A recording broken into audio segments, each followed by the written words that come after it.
From the top rope and the Great American Bash, I bid you all good evening, morning, afternoon, wherever you may be in this great land of ours or around the world. Welcome to the $50 million studio. I'm the Pro Wrestle Machine. Wrestling fans, it's time to lace up your boots and step into the squared circle. Tonight, we're delving deep into the Wrestling Observer newsletter dated May 11, 1998. A review of the All Japan show in the Egg Dome featuring a Great Kawada vs. Misawa match, and a review of Ecw Wrestlepalooza. Now, through the use of the Pro Wrestle Machine, May 11, 1998 Wrestling Observer newsletter. All Japan Showdown at the Egg. Ecw Wrestlepalooza. More. By Observer staff. The attendance was reported as 53,800, which those live said looked to be accurate. The main event was originally expected to be a strong candidate for Match of the Year, and live reports giving it 4.5 stars indicated it came damn close, which was amazing considering the physical condition of one of the participants. And thus, the biggest show in the nearly 26-year history of the All Japan promotion was considered a major success. Toshiaki Kawada captured the Triple Crown for the second time in his career and defeated longtime rival Mitsuharu Misawa for the first time ever in a straight singles match in the biggest match on the biggest show in the history of one of the most important wrestling promotions of all time. The two men, who were classmates and national champion amateur wrestlers while in high school, started as pro wrestlers right after graduating, rose to prominence at about the same time frame, and at their physical peaks, which both are a few years past, became huge television rivals and arguably the two best pro wrestlers in the world. And this was the most important performance of each of their careers under less than opportune circumstances. But in all cases, it was always Kawada in the shadows. When Kawada won his high school nationals, he was following in Misawa's footsteps, who had graduated 1 year earlier and was by that time already being groomed for pro wrestling stardom with All Japan. When Kawada a few years later started showing flashes of big-time potential, Misawa was already a well-known wrestling star as the second Tiger Mask. When Kawada undeniably had surpassed Misawa in the ring by the late 80s, it was Misawa who got the ultimate break when he took off his mask and became the first and only younger wrestler to pin Jumbo Tsuruta in 1990, which was the forerunner of establishing himself as the man in Japan, a position he realistically has maintained for almost the entire decade. While Kawada, in many ways just as good and in some ways better, was the perennial number 2. The May 1st showdown at the Egg at the Tokyo Dome was expected from the very announcement of the show to climax in Kawada finally escaping the lifelong shadow and gaining that elusive first win over Misawa in a title match. After numerous draws and wins by Misawa dating back to the early 80s, just a few years after both had captured the high school national championship, Misawa in 1980 at 177 pounds, and ironically enough, Kawada's win in 1981 saw him beat Keiichi Yamada, the current Jushin Liger, in the finals at 165. Kawada had finally pinned Misawa in a short match as part of a triangle match in the finals of the 1997 Champion Carnival Tournament at Budokan Hall. But it was immediately after Misawa had just finished a 30-minute draw with Kenta Kobashi while Kawada went into the ring fresh. Circumstances, basically a series of legitimate injuries to Misawa, may not have tainted the final result from an excuse standpoint since that part was predetermined, probably dating back to the day the show was originally finalized, but would have at least served as a very legitimate excuse for the two to fail to reach the lofty heights of some of their previous matches, which have to be considered state-of-the-art classics. So with 2 blown knees, a bad back and a bad neck, Misawa sold most of the way and made his comebacks at the proper time before being pinned in 28-15 after 2 power bombs. Somewhere along the way, Misawa suffered a legitimate concussion and had little remembrance of the finish, and after the match Giant Baba announced that Misawa would be taking a couple of months off to let his various injuries heal. It was the first time All Japan had ever attempted to book a Tokyo Dome show on its own. On April 13, 1990, Baba was the main promoter of a dome show called the US and Japan Wrestling Summit, which was a show which combined the efforts of All Japan, New Japan and the World Wrestling Federation and drew 53,742 fans to the same building. Kawada worked the opener on that show in a 6-man tag where his opponents were Doug Furness and Dan Crawford and Joe Malenko. Misawa worked a prelim match going to a 20-minute draw with Bret Hart in match that was nowhere as good as one would think it would have been given the levels the two reached years later. On that show Hulk Hogan was the headliner, but it was Stan Hansen who got the biggest pop. Nearly a decade later and with an entirely different cast of characters, somewhat surprisingly once again, it was Hansen who got the biggest pop. Showdown at the Egg, as this was billed, was heavily criticized, in particular by its own loyal ticket-buying fans, for presenting a weak lineup underneath the expected main event with only one outside superstar brought in from the crew that usually works the company's Budokan Hall shows. The only major international superstar brought in, Vader, from the WWF, didn't disappoint in his first match in All Japan rings. Vader and Hansen lost in the semi-final to Kobashi and Johnny Ace in 22-12 in what was said to have been a 4-stars match ending when Vader accidentally clocked Hansen and Kobashi pinned Hansen with a small package. Vader and Hansen, the two most dominant big men of the late 80s and early 90s in Japan, teamed together for the first time in this match. The show itself was said to have been a far cry from the New Japan and other group productions in the same building. This show was just wrestling. No light shows.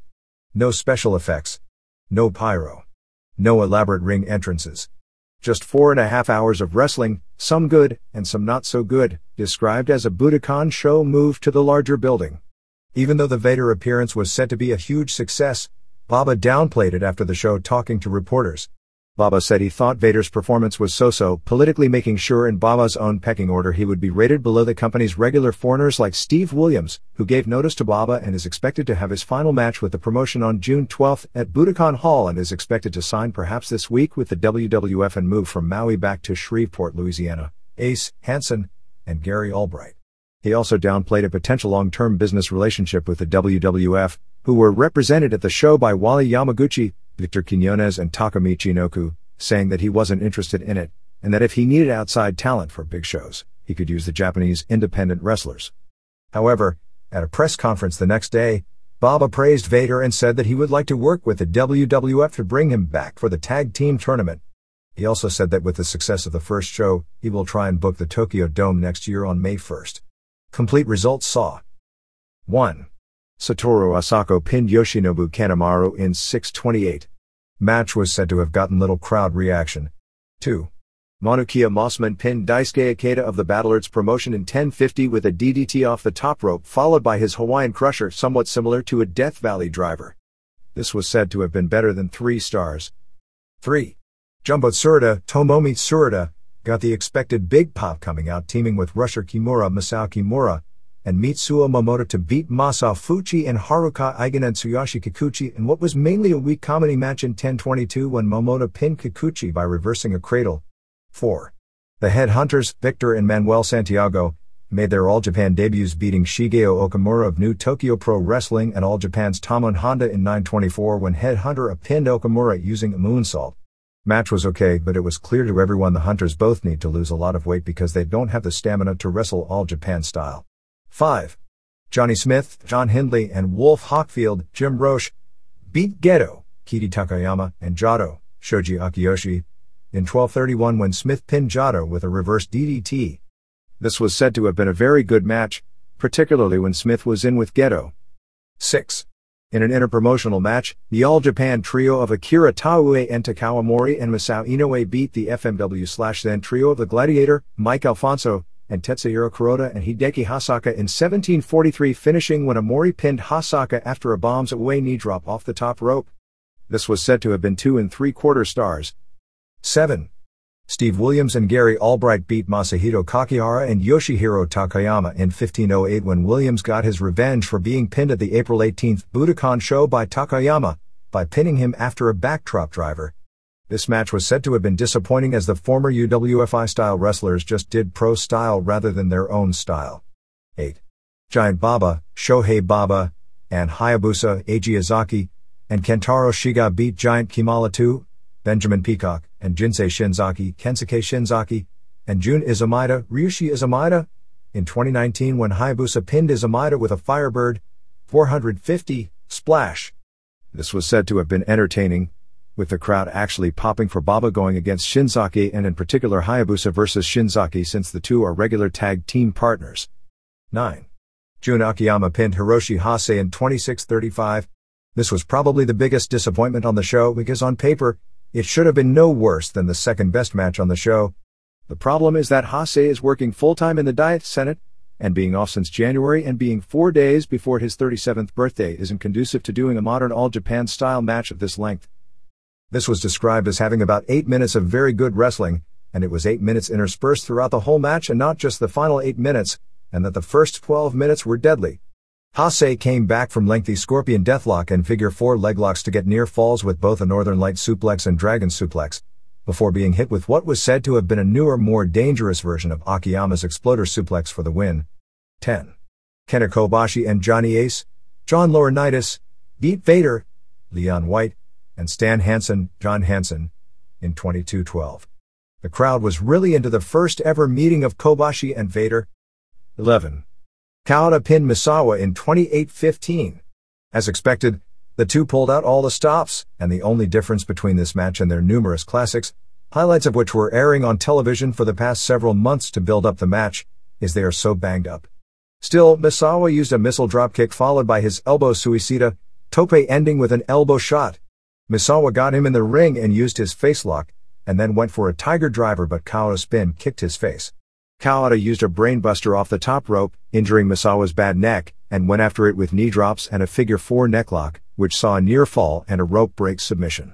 Kawada went to finish with a power bomb, but Misawa hit Kawada with a high kick and a release German suplex. Kawada came back with a release German suplex and high kick of his own. Misawa came back with one elbow after another and a German suplex for a near fall. Misawa used even more elbows and a tiger driver for another near fall. Kawada came back kicking the bad knee and using the dragon screw and a half crab, with Misawa reaching the ropes for a break. Kawada followed with a knee breaker in figure 4, and then tried another knee breaker. But Misawa hit the desperation elbow for a 2 count, followed by a rabbit lariat, clothesline to the back of the head, and got a near fall with a tiger driver. Kawada then used a high kick to the arm to set up an armbar, and Misawa made the ropes. Misawa got another near fall with a tiger driver, and Kawada came back with a hard lariat for his near fall. Misawa hit 2 more German suplexes for near falls and a somersault kick at the 25 minutes mark. Kawada came back with a high kick to the face for a near fall, followed with another lariat and a release German suplex, but Misawa hit another desperation elbow. Kawada then hit a rolling kick, another German suplex, another high kick to the face and a brainbuster for a near fall, all of which the crowd expected to be the finish. Kawada then used a power bomb, which Misawa kicked out of, before hitting a second power bomb, and ref Kiyohi Wada counted the elusive 3, while Inoue, Amori and Honda hit the ring and put Kawada on their shoulders. 2 nights later, Paul Heyman and ECW attempted to book their own version of that ending scene, with a memorable emotion-filled gutsy performance that people would remember, climaxing with both wrestlers being carried on the shoulders of the other wrestlers. It was a nice story. But the Wrestlepalooza pay-per-view, from a wrestling standpoint, was among the worst pay-per-view in years, although every match had a few hot moves. It ended up raising the question if ECW will ever be able to come close to the standard it set on its first pay-per-view outing. ECW, the American derivative of FMW-inspired garbage wrestling, took the term garbage to a more literal meaning on May 3 at the Cobb County Civic Center in the Atlanta suburb of Marietta, Georgia, before a sellout crowd of 3,401, approximately 2,900, paying $72,000. Merchandise sales were reported as a company record $55,000, which would be $18.97 per paying customer, which would be the largest per cap figure in the history of American pro wrestling, breaking the $17.41 per head mark set at WrestleMania in Boston. There was very little good to say about the show other than the risk taken by the wrestlers were extreme and the effort displayed was greater than most PPVs from the major offices. The big promises of excitement that the Big Two can't deliver again went unfulfilled. The heightening of anticipation provided by a very good pre-game show, which aired the best ECW has to offer, the Bam Bam Bigelow vs. Rob Van Dam match from Buffalo, which only served to be a cruel tease on a show that delivered the worst the company has to offer.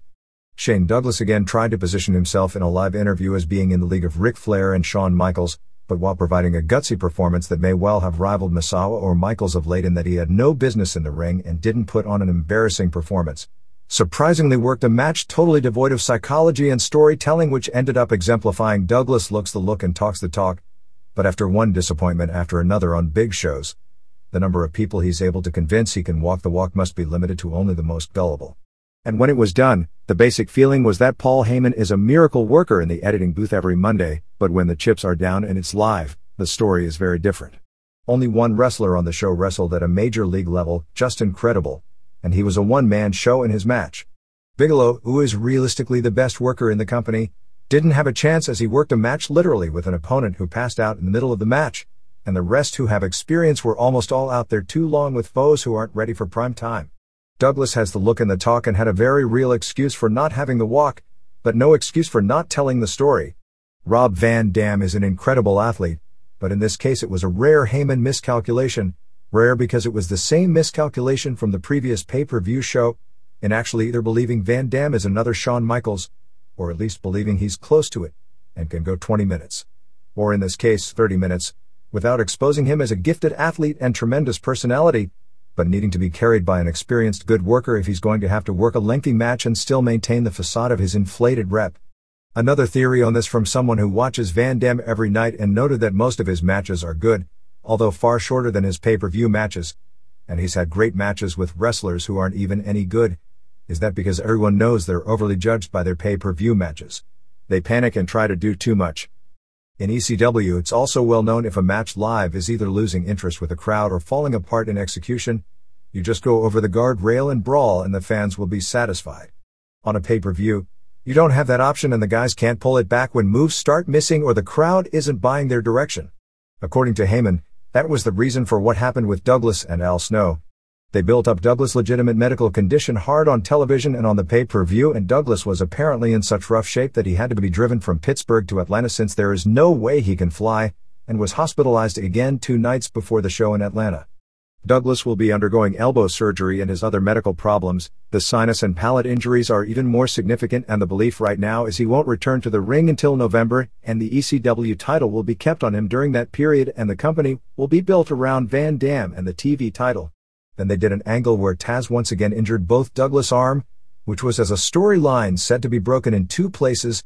Actually, he has bone spurs in his elbow, and also injured his mouth to where he bled from the mouth in the angle. That was supposed to play into the story of the match. Early in the match, Snow began working the bad arm with an arm bar. According to Heyman, Douglas saw about 2 minutes into the match that they were losing the crowd, and Douglas changed the entire match story around just wanting to have a good action match, so he didn't sell his injuries at all, and his offense consisted of mainly punches and chops and even suplexes using the supposedly broken arm without even selling that the individual moves were putting him in pain. Going in, the expectation was that Sabu vs. Rob Van Dam was the make or break match, as they were being hyped in advance on television that this would be the match of the year, and they were going to be given time to sink or swim.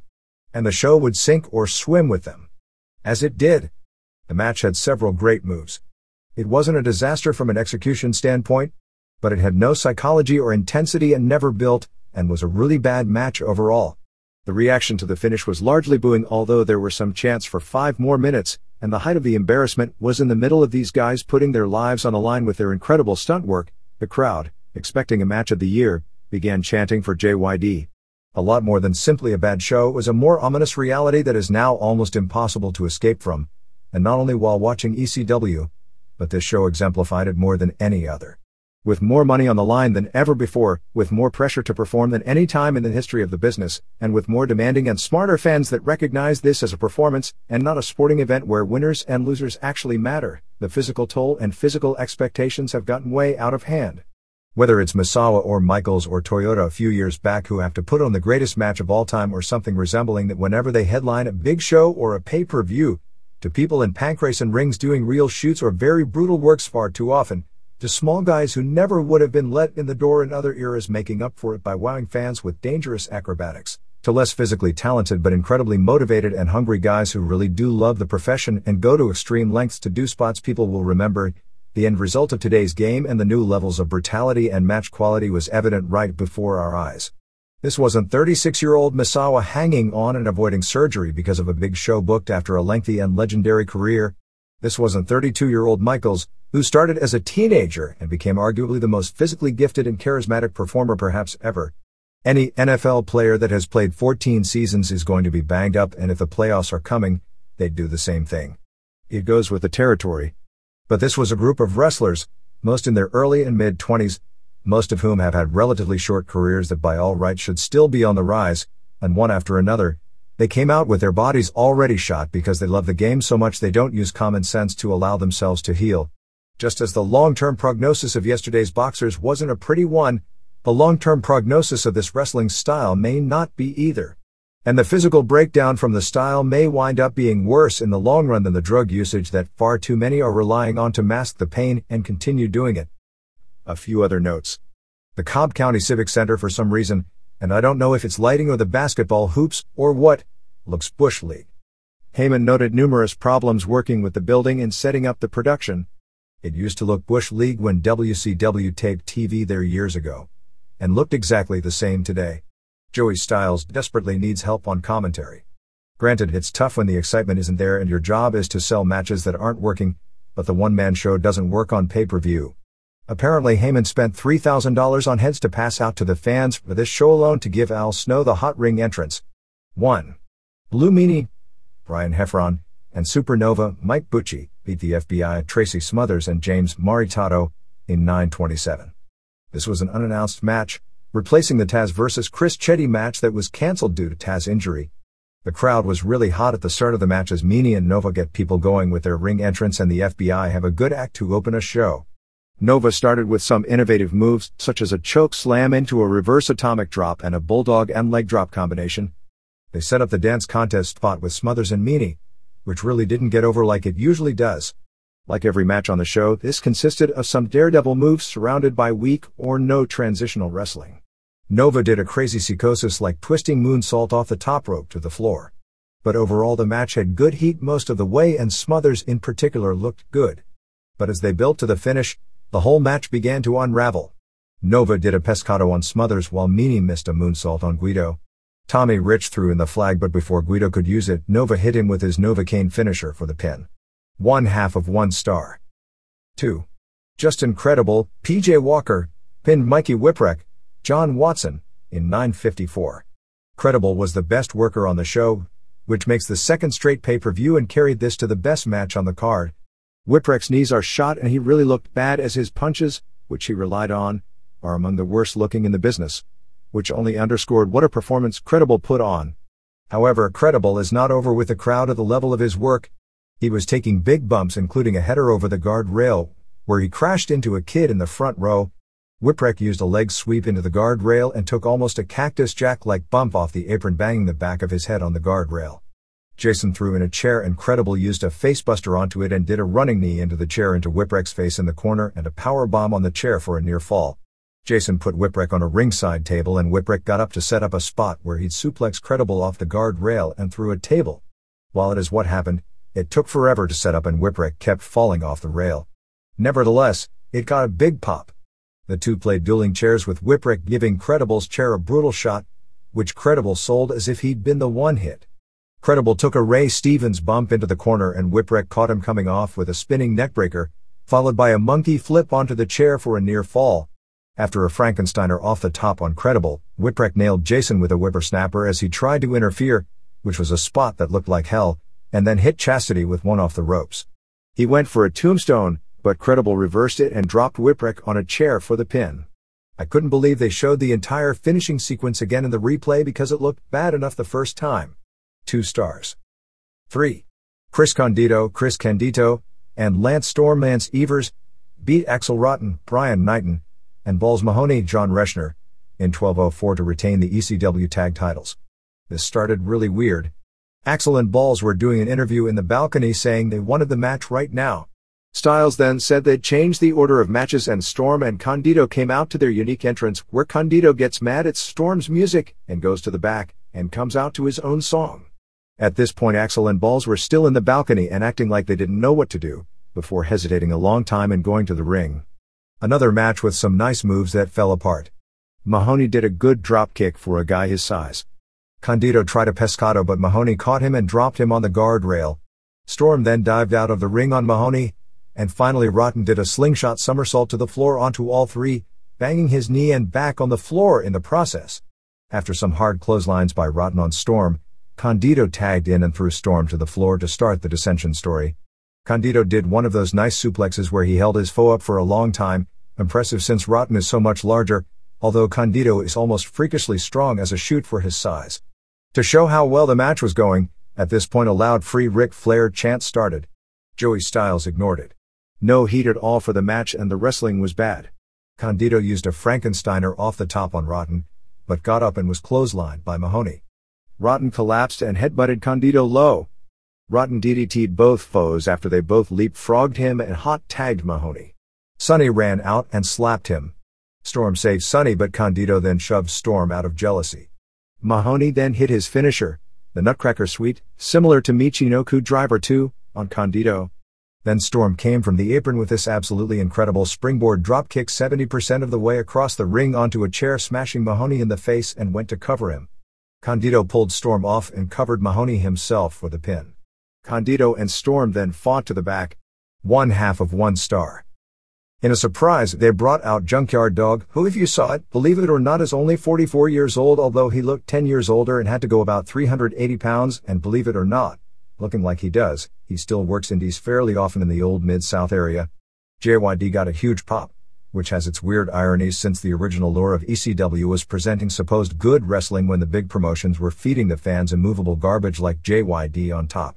They also brought out Dick Slater, Masked Superstar, Bill Eadie, whose mask hasn't aged a bit from his early 80s glory days in Georgia, and Bob Armstrong, all of whom got big pops. The fans at the end began chanting for JYD. Joey Styles introduced Superstar as the man who broke Bob Backlund's neck, although the angle was actually Backlund going for revenge because he supposedly re-broke Eddie Gilbert's neck. Shane Douglas then came out for an interview that was probably the most entertaining spot on the show. He ripped on Michaels, saying he was a pussy when he handed him the IC belt because he had a little bump on his head and how the IC belt hasn't meant a thing since. He then said Dick Flair sucks Eric Bischoff's ass, which shows he hasn't been reading the news of late, and the fans groaned at that outdated reference. Luckily Taz came out to save the segment as Douglas was beginning to lose it with the Flair reference. Taz told Douglas to hand him the belt, as a spoof on when Michaels handed Douglas the belt in the WWF, and said he wouldn't leave. Douglas refused and Taz jumped him and choked him out, with Douglas tapping, security pulling Taz off, bloody running from Douglas' mouth, and him selling even more, and it wound up with Taz and Bam Bam Bigelow brawling in the aisle to another pull-apart and eventually Taz being arrested and taken away in handcuffs, which was a poor version of Steve Austin on the WWF pay-per-view in Calgary, and Taz ended up kicking out the windows of the car they threw him in. Real good angle. Francine came out in a white dress and looked almost anorexic. One person called and said she's looked so drawn and skinny, which it was speculated was from worrying so much about Douglas, that she almost looked like Karen Carpenter with implants. 4. Bam Bam Bigelow Scott Bigelow pinned New Jack Jerome Young in 8:48. Typical New Jack open with the weapons. Actually, the guitar broke on a turnbuckle, saving Bigelow that shot. Jack broke a crutch on his back and hit him with a metal plan, snuck a Godzilla doll in his crotch and slammed it like a slap shot using a hockey stick.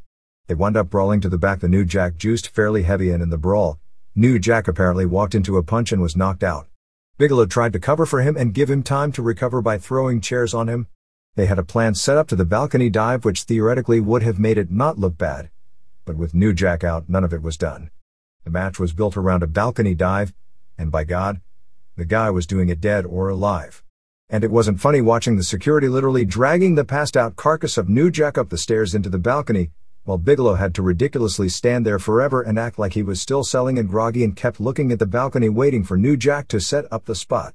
But New Jack did leap off the balcony with a guitar shot, and Bigelow juiced heavy and New Jack collapsed, and at this point was out cold, to the point he didn't even recover until 20 minutes after the completion of the match. He was total dead weight, and Bigelow had to lift him.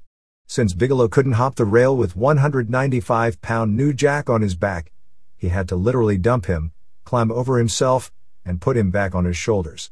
After walking back to the ring and throwing Jack in, Bigelow hit the greetings from Asbury Park and overprotected him to the point the move missed by a good 18 inches and scored the pin. In some ways this was the worst ending of a match you'll ever see, but what are you going to do trying to have a match continue when one guy is out? Dud. 5. Tommy Dreamer, Tom Laughlin, and Sandman, James Fullington, beat the Dudleys, Devin Hughes and Mark LaMonica, in 11:19. This match was horrible, but at least it had the best finish of the show. Sandman came out, and I'm not sure how much of this was selling, and how much wasn't, although presume it was largely selling, acted as if his neck was totally stiff, and they said he had a pinched nerve in his neck.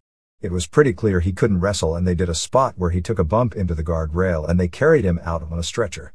Joey Styles claimed once again that Big Dick's arms are 26 inches, which was ridiculous to start with, but to try and get over anyone's arms in a business with Scott Steiner has lost all its effect. Signed guy threw powder which ended up hitting Devon, But soon enough Dreamer was being attacked by all parties. They set it up for a guardrail into the ring and doing a sandwich front and back chair shot. The chairs collided, but it came nowhere near Dreamer's head, but Dreamer sold it anyway and the crowd booed the spot heavily. Spike Dudley ran in and went crazy, including doing an acid drop on Bubba onto the guardrail and Bubba juiced. Spike used a pescado on the Dudleys who caught him, but then Dreamer followed with one of his own, knocking everyone down. Big Dick used a neck-hanging tree drop like a choke slam, which they called total penetration. You know, Big Dick? Spike did a spot hurdling off Dreamer and Bubba's back with a dropkick into a chair into Devon's face. Dick laid out Spike, but Beulah DDT'd Sign Guy. They did the 3D on Spike, which brought out Sandman wearing a neck brace and caning everyone.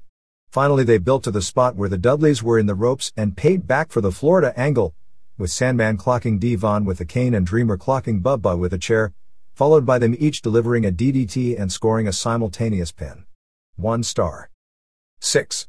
Rob Van Dam, Rob Sotkowski, Drew Sabu, Terry Brunk, over 30 minutes to retain the ECW TV title. This was a stunt show devoid of heat and psychology. Sabu used a slingshot somersault to the floor. They messed up the La Tapatia, upside down surfboard spot. Van Dam was bleeding from the mouth. Sabu used a tope. Sabu did a weird dive off a chair and the ropes landing on a table.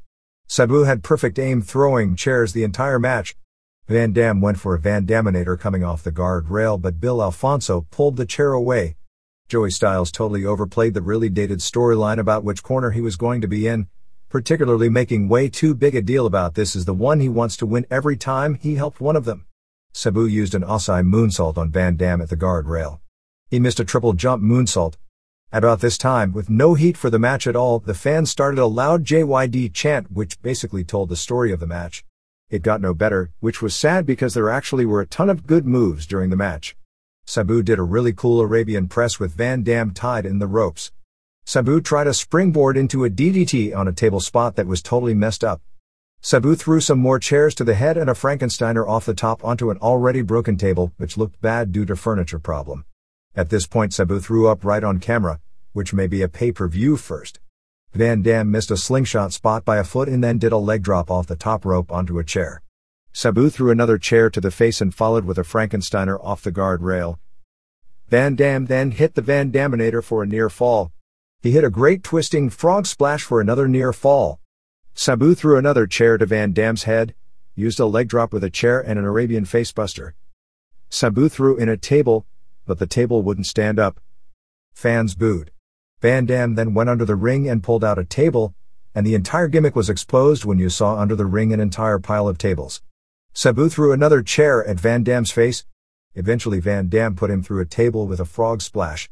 As time was running out, they went to near falls with no pops at all. Sabu did a somersault leg drop that missed.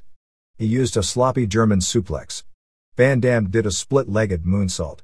Sabu did another Arabian press and the bell rang. 1 1/4 stars.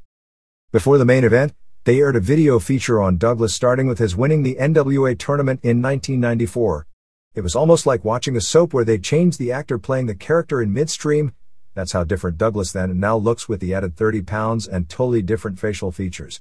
Al Snow did a great interview talking about wrestling for 16 years and never getting a break and vowing to win the title. 7. Douglas, Troy Martin, pinned Snow, Alan Sarvin, in 1305 to retain the ECW title. This came off as one of the most illogical performances by two wrestlers who have been around long enough to know better. The two just did a regular match, forgetting the entire storyline, whether worked or otherwise, that had been built around the match. Douglas even did a leap off the top rope over the guardrail onto Snow, and actually didn't quite reach his target and could have really done another number on himself in the process. Snow had Douglas up for a Northern Lights bomb snowplow, but Condito ran in and saved him. Snow threw Condito out of the ring onto Bigelow.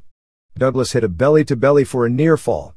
Crowd just didn't buy the belly-to-belly as a finisher again. After the slowest flare flip into the turnbuckles on record, Snow hit an Osai moonsault on Bigelow and Condito. Snow hit a crossbody but Douglas rolled through for a near fall and hit the NL bomb but Douglas kicked out. Francine hit the ring and Snow gave her an NL bomb although he really held back. Snow hit Condito with the head and came off the top with a sunset flip that totally missed. Douglas still went with it and reversed it for the final fall, which was amazing because it looked so bad. After the match, all the wrestlers, including numerous ones who weren't even on the show such as Darren Drostoff, Bobby Duncombe Jr., Doug Furness, even Jack Victory, who now works security with Bill Eadie, hit the ring and put both men on their shoulders as if we'd just seen Ric Flair versus Ricky Steamboat in their prime as the two congratulated each other for their classic performance. Even if they had come close, it made no logical sense since Snow had just laid out Douglas' girlfriend. Actually, until the screwed-up finish spot, this was a decent match if there had been no storyline going in that caused it to not make any sense. 1 1/4 stars. After the show ended, Paul Heyman gave a speech in front of the crowd saying that he had always hated Atlanta, but realized it wasn't Atlanta that he should have hated, but just WCW, and claimed that Atlanta was now ECW country. Imagine if you were asked to do a 2-hour documentary on the history of the National Basketball Association. And imagine if the finished product contained all kinds of cool clips of slam dunks, desperation game-winning shots, wild antics by mascots and cheerleaders, and everything else that makes going to an NBA game one of the hottest tickets in sports or entertainment. But imagine if the finished product, when it comes to that history, that the name Wilt Chamberlain was never mentioned once. That Magic Johnson was shown in 2 clips, once talking about Bob Cousy and another about that when he goes into airports he's recognized by everyone, but nothing is said about what he's done in a legendary career. And certainly the words HIV would never be broached. That Jerry West was never mentioned, nor Oscar Robertson, nor for that matter Dr. J, Isaiah Thomas, nor even Larry Bird. And the show even reported the wrong teams winning the championships a few times and completely ignored legendary teams like the Celtics teams of the 60s and all their championship reigns, and the Lakers of the early 70s and their 33-game winning streak, and there wasn't one mention of the old ABA. But all was not wrong. The roles of, say, Michael Jordan, David Stern and Kareem Abdul-Jabbar were mentioned strongly, perhaps even overplayed, but history was recreated to their roles to where Jordan claimed to have invented the slam dunk and Jabbar was recreated as the always friendly giant who was also the greatest outside shooter of his era, and it was Stern who came up with the idea of putting basketball on primetime television. And imagine just how badly any longtime basketball fan, let alone reporters covering basketball, would view such a show. Since basketball gets coverage like that all the time, the reaction would be that the piece was pathetic. Over the past week, the Arts and Entertainment Network special The Unreal Story of Professional Wrestling, which first aired on April 26, has probably been one of the most interesting topics of discussion in a long time, largely because of the so many divergent viewpoints of the show.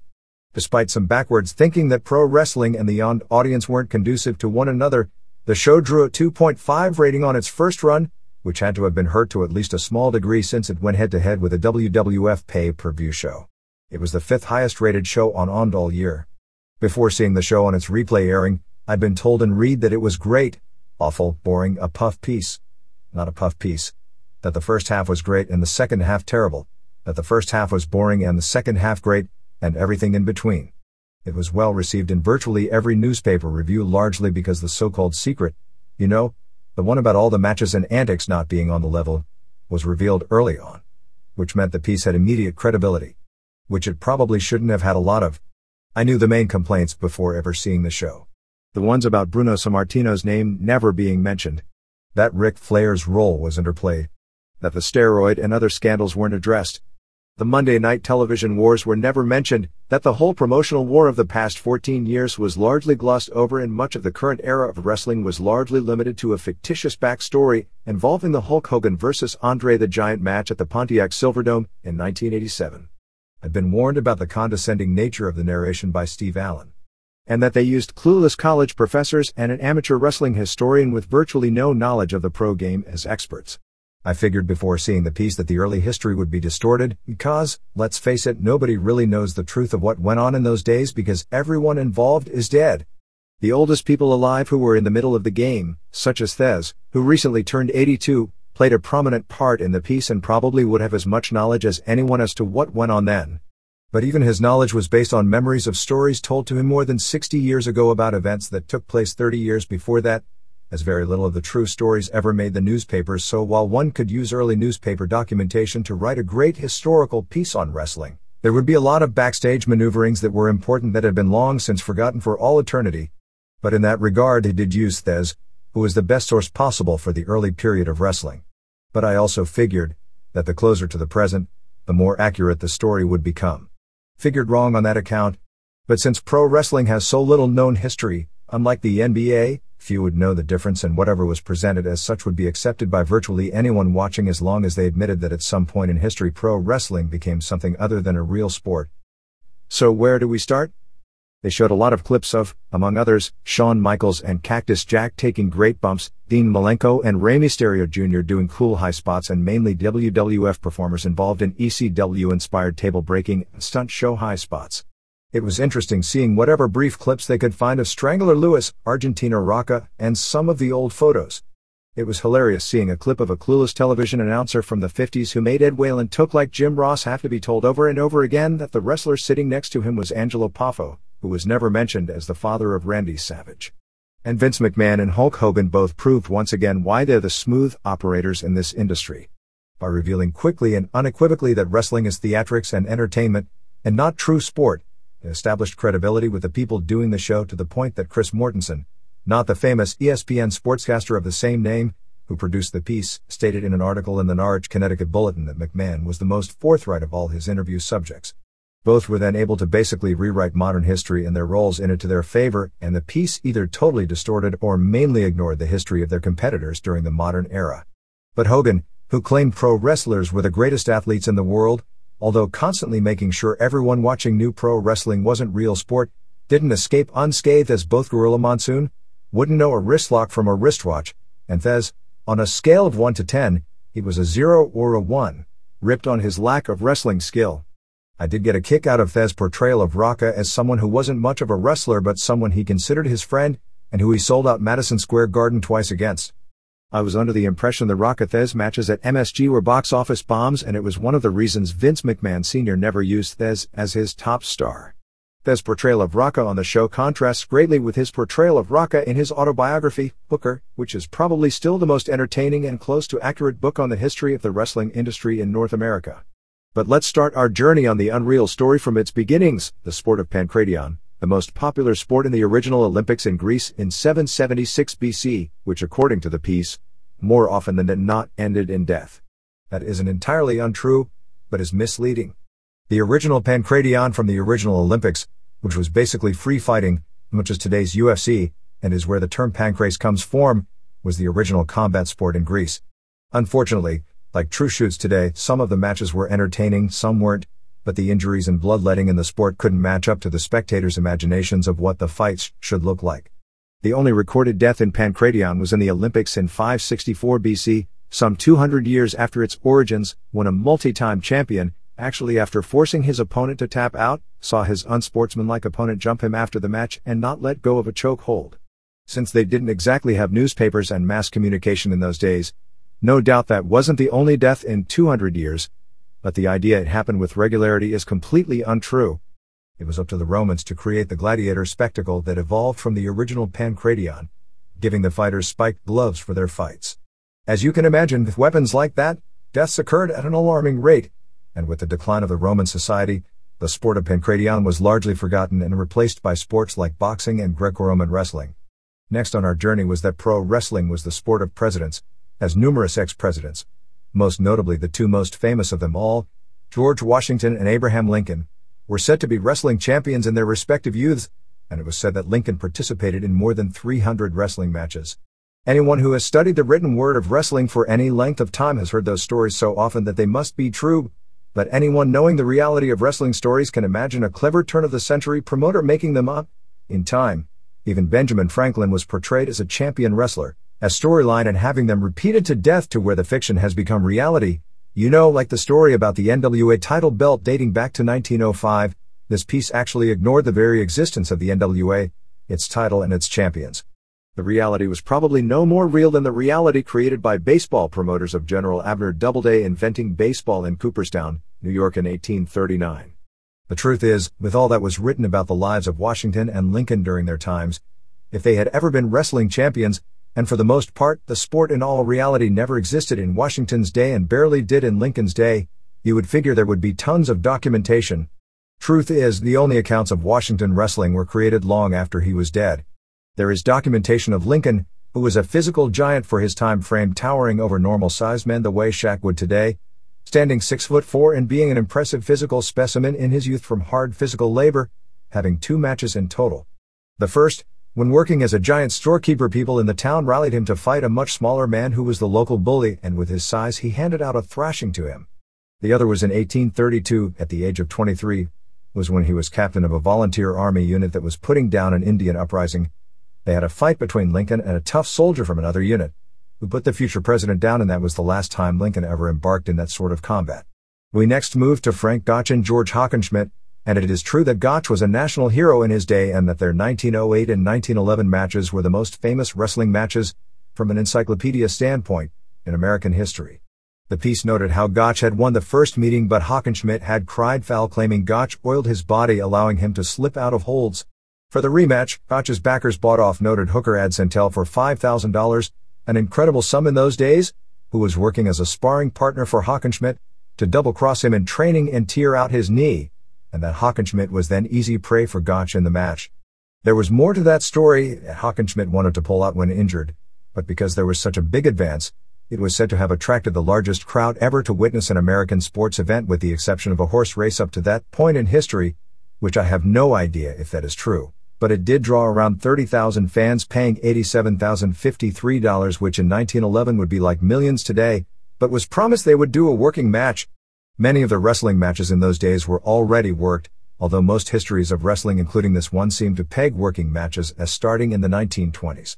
Any true study of the career of Gotch would have to concede he worked programs with different opponents, and his 1906 American title loss and subsequent win over Fred Beal almost certainly fit into that category. Hockenschmidt, who couldn't beat Gotch on the level in their first match and by almost all accounts was a powerful weightlifter but not in Gotch's league as a true wrestler, although Gotch died young, Hockenschmidt lived to be an old man, and thus was able to rewrite a lot of history in his favor about who was the better wrestler in that time period. Was told he could save face by winning a fall. Hockenschmidt was also told that Gotch was injured as well, suffering some sort of a serious neck injury. Well, Gotch wasn't injured, and knowing Hockenschmidt was and setting the stage for the honesty that would be the backbone of the industry for the next 100 years, Gotch double-crossed Hockenschmidt and flattened him in straight falls. The amazing story claimed the public lost interest in wrestling because of the Santel story being reported in all the newspapers and the scandal that evolved from that match, but actually the Santel story was never reported to the general public, and the only reason it is probably even known today is because of the memory of Thez, who had the story passed on to him since he was trained by Santel, and from accounts in The Fall Guys, a book written in the late 1930s that is probably as honest a look at the pro wrestling business as anything that was written anywhere until probably a good 45 years later. Reprints of the book, which is interesting reading if you're into history, if only to show that while the names and styles have changed, that the wrestling industry itself has changed very little, are available for $25 at Whatever Happened to P.O. Box 2781, Hendersonville, Tennessee 37077. Why wrestling died after Gotch left the scene was more due to the sport largely being dormant due to World War I, and the champions who followed after Gotch never gaining credibility and thus didn't capture the imagination of the public to his level, partially because of the gains in popularity in other sports that were legitimate and had more action like college football, boxing, and baseball.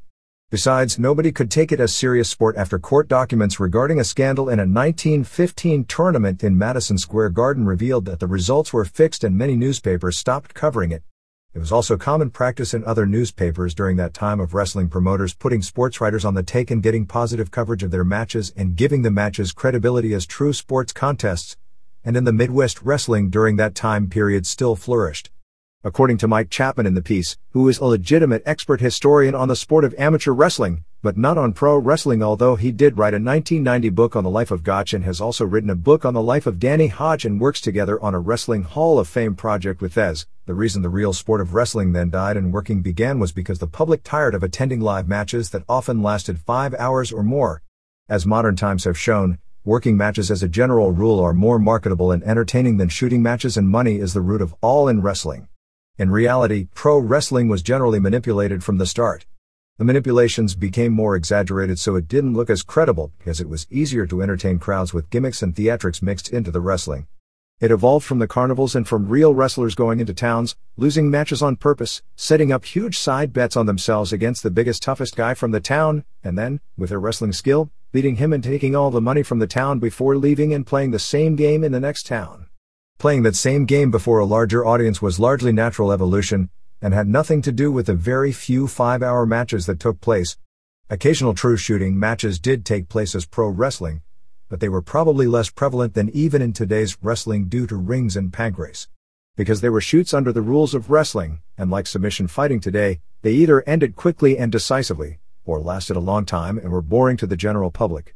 In what is undoubtedly the most legendary match of the post-Gotch time period, Strangler Lewis and Joe Stecher fought for more than 5 hours to a draw in a shoot before 18,000 fans in Omaha in 1915, but that was the only documented 5-hour match during that entire time period. In 1900, William Muldoon fought a shooting match that lasted 9 hours in Madison Square Garden, and a handful of other matches went 3 hours or more, but they were the very rare exception. It wasn't as if they were nightly occurrences, as Chapman intimated. From all accounts, the match was an incredible bore to the spectators, as it mainly consisted of the two men eyeing each other and not locking up. But the legend of it was such that even 13 years later the two were still drawing big gates for rematches stemming from the historical nature of that first match. To this day the two are ranked by many historians as two of the greatest real wrestlers that ever lived. Lewis' claim to being the greatest was that after the match, he went out dancing, while Stecher had to be hospitalized due to exhaustion, and newspaper accounts of the match seemed to indicate Lewis being the stronger of the two as time went on.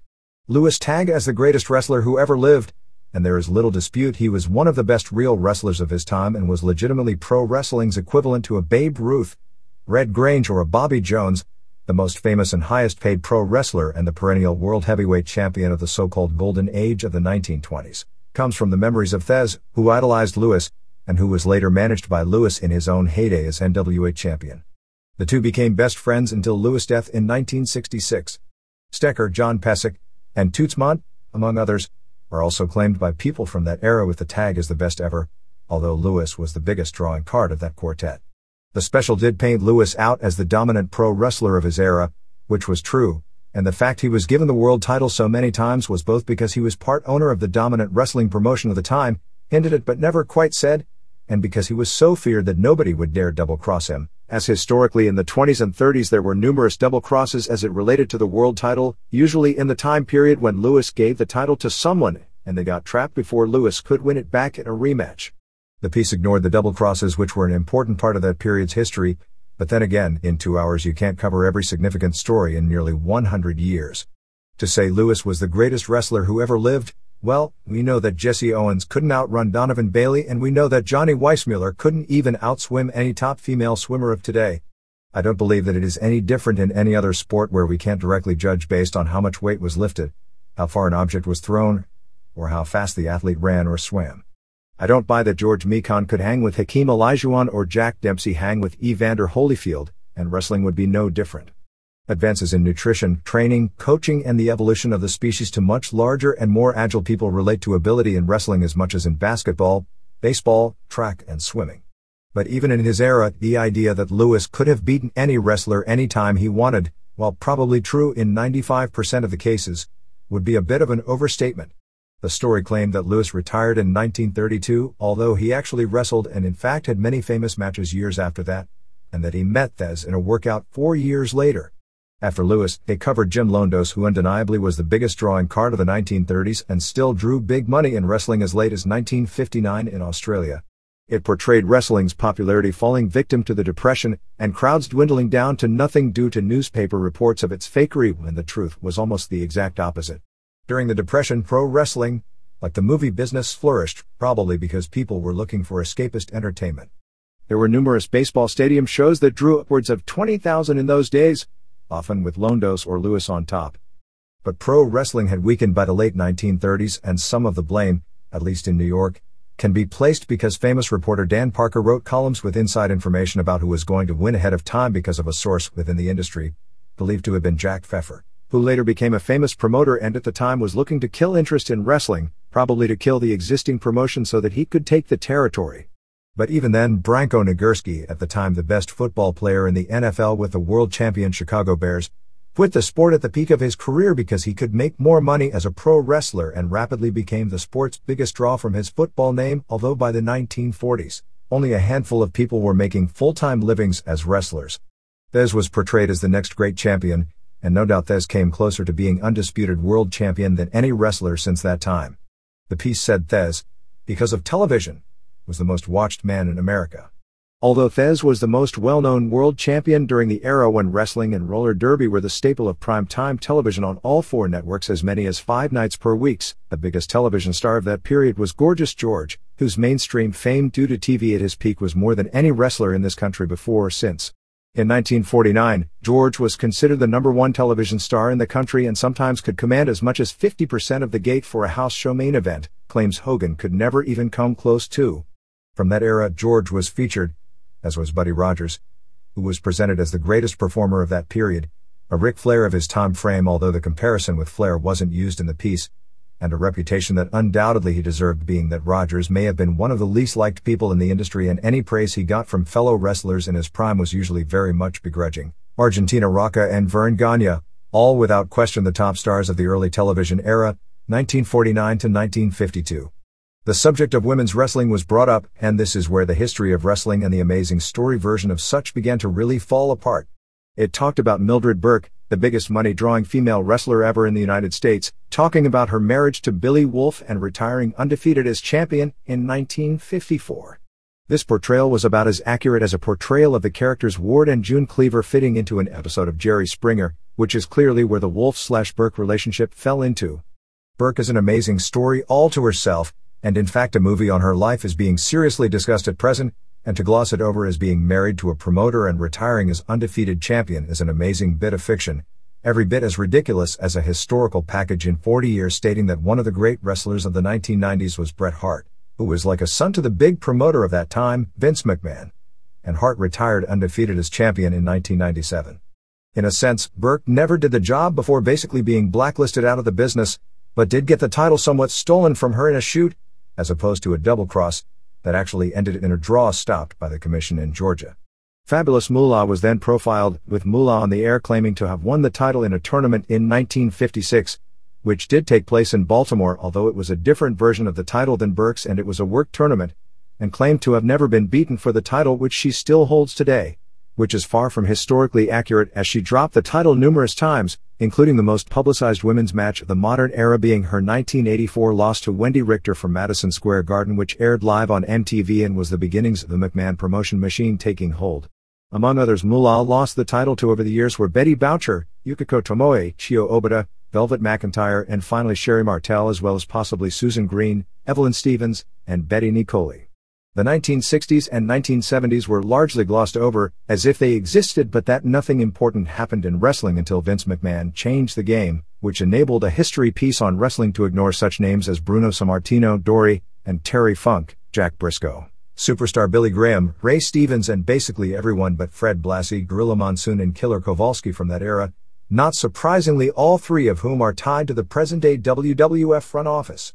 They claimed in the 70s and 80s the top villains ceased to be Germans and Japanese and were replaced by an Iranian like the Iron Sheik, whom Michael Ball called a top villain of the 50s and 60s, although Iron Sheik didn't even debut that name until the mid-70s, and a Russian like Nikolai Volkov. And while the ethnic villain has been a staple of wrestling since the Terrible Turks of the late 1800s, and Sheik and Volkov are genuine stars, although both were rarely on top as headliners in the McMahon Jr./Hogan era, and any list of the top 10 money-drawing heels of that era would not have either of them on it. And Sergeant Slaughter vs. Iron Sheik was a big money feud in 1984, it didn't draw the money Hogan did with Orndorff the next year, and wasn't as historically significant nor had the legs that the Freebirds and Von Erichs did during the same time period, which had nothing to do with foreign menaces and hostage crises. And speaking of the Von Erichs, Fritz von Erich's name was mentioned in the story, but only as a post-World War II Nazi villain, and nothing about the far more important historical role he played in wrestling and perhaps the most unreal story of them all. Wrestling characters in the piece were simplified as sociologists and others tend to do when looking at the game from the outside, not realizing that the emotions wrestling tries to portray aren't nearly as complicated as those in academia looking and believe, and that the characters portrayed aren't nearly so simple. More often than not, the top heels in wrestling when it came to drawing money weren't ethnic stars. Not that the Sheik and Hans Schmidt weren't big draws in their day, but arrogant types with a lot of heel charisma from Rogers to Stevens, and Blassie to Piper to DX and NWO. And then, the piece fell totally apart historically. Andre the Giant, billed as 7'4", Andre was closer to 6'9", was profiled as the top star of his era, which he undoubtedly was.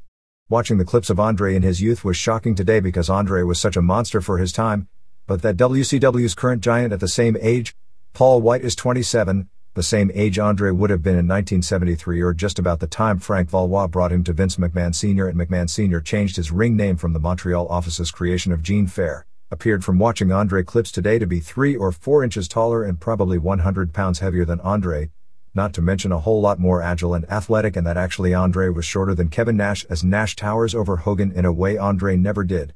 Well, as with everything else, Andre remained 7'4" in a documentary purported to tell the truth, and talked about him drinking 100 bottles of beer one night and then drinking wine later that night with dinner. Actually, the purported 100 bottles of beer story, if even it is really true, is that he drank the beer and passed out in a hotel lobby, and since he was so large, nobody could carry him to his room, so they just put a piano cover over him and pretended he was a large piece of furniture that evening. McMahon Jr. from a historical standpoint does deserve credit for being probably the single greatest wrestling promoter who ever lived. But in any history of McMahon's wrestling, to ignore that 80 to 90% of his wrestlers were on steroids during his rise to prominence, and that steroids were one of the key ingredients in building the national following, that Dr. George Zaurian set up shop in his dressing room and sold steroids and painkillers like a drug dealer to not only the wrestlers but also to McMahon himself, and spent years in prison after being convicted of drug dealing to McMahon's wrestlers, that McMahon himself was put on trial, and to ignore the staggering number of drug-related deaths in the business would be like writing a biography of Mike Tyson and considering it as incidental and not worth reporting the years taken away from the prime of his career from his rape conviction. While McMahon did lead wrestling to another hot era in the 1980s, if it wasn't for McMahon's company making so much money in its glory days and the deep pockets of Ted Turner, both major companies would have collapsed due to tens of millions of dollars of losses between 1992 to 1995, when the flip side of McMahon's business acumen came home to roost. However, this piece acted as if McMahon brought it to this level, where it remains to this day, and not that the business was in rough shape until late 1995, and it was really Eric Bischoff's creating Nitro which was the catalyst for the present-day boom. McMahon, who in the piece in Icon magazine last year claimed credit for introducing the concept of localized, market-specific, interviews to build up house shows, which dated back some 20 years before he had any involvement in pro wrestling, was given a new invention in this piece. He was the man who came up with the concept of syndicating pro wrestling tapes so that one show could air in several different markets, which actually dates back to the 50s. It said McMahon bought the company from his father, who had no idea he was going to go national. Many in power from that time dispute that McMahon Sr. didn't know and point to numerous phone calls made by him in the 1983 to 1984 era that point to him having that knowledge before he died in 1984, in the late 70s. Actually, it was bought in 1982, and McMahon started buying TV time around the country in 1983 and 1984. At this point he rolled over his competition, according to historian Sheldon Goldberg, who does a wrestling newsletter and was the only wrestling historian/scholar in the piece who actually seemed to have a firm grasp about the history of the subject, because he had better television. Actually, anyone with a memory of the 1984 period would note that the best television in that era from a storyline standpoint was Bill Watts' show, which is almost a primitive blueprint of today's Raw is War sans production values, and the best from a production standpoint and crowd enthusiasm was Von Erich's world-class show. It was years before McMahon's syndicated television product, which really was average or below average based on the standards of the time period, came close to their levels. But McMahon had more television exposure both in primetime and Saturday morning's USA Network and in a traditionally successful national Saturday and Sunday night time slot on TBS, which combined with being the only promoter to have national syndication during a time period when the media was rediscovering the business in 1984 to 1985 gave him almost a complete monopoly when it came to that all-important national media exposure. The only exception to this rule was Ole Anderson's Georgia show that aired at 7 a.m. on Saturdays on TBS to a minute audience. McMahon used celebrity involvement and the heel charisma of Piper along with Hogan to put his brand of wrestling on the map, which is an awfully important historical footnote. Getting on NBC was a huge coup that caused him to distance himself from all competitors, and signing up Cyndi Lauper and Mr. T, neither of whom made the piece, gave him mainstream media publicity. But then again, Piper didn't make it either. Not to be outdone, Hulk Hogan, in the piece, claimed to have come up with this idea, while in the ring one day, that if he played to the crowd, he could get a bigger reaction than by just doing moves. I shudder to think what other aspects of the business those two will claim credit for inventing years from now. Ball, a sociologist who was the most clueless of the so-called experts, described how Hogan was a great role model for children. The key item of the modern era was built up as the Hogan vs. Andre match from the Pontiac Silverdome, naturally using the worked figure of 93,000 fans in attendance, which McMahon portrayed as his high point as a promoter, and to this day one would have to categorize that show as the single most successful pro wrestling event ever held in the United States, since it drew another 450,000 fans for closed circuit and did around an 8.0 buy rate on pay-per-view. The story was portrayed as if Andre was a Strangler Lewis-like wrestling world champion, who could have beaten anyone at any time and who nobody could ever beat if it was on the level. Granted, Andre was enormous and in his youth no doubt had inhuman strength, even more so by the standards of the previous generation of wrestlers before steroids became popular, and in a real situation he probably would have destroyed most wrestlers easily just due to size, but pro wrestling had evolved to the point that wasn't even an issue.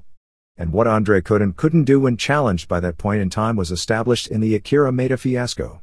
In a real fight, Andre had no balance, no speed, no conditioning, obviously no finishing technique and no reflexes, and just stood there like a heavy punching bag, and any world-class level wrestler with conditioning and some striking skill, or a good striker with enough wrestling skill to take him down, which Maeda was able to do at will, would have taken him apart, even though his legend within the business right up to the Maeda fiasco did say otherwise.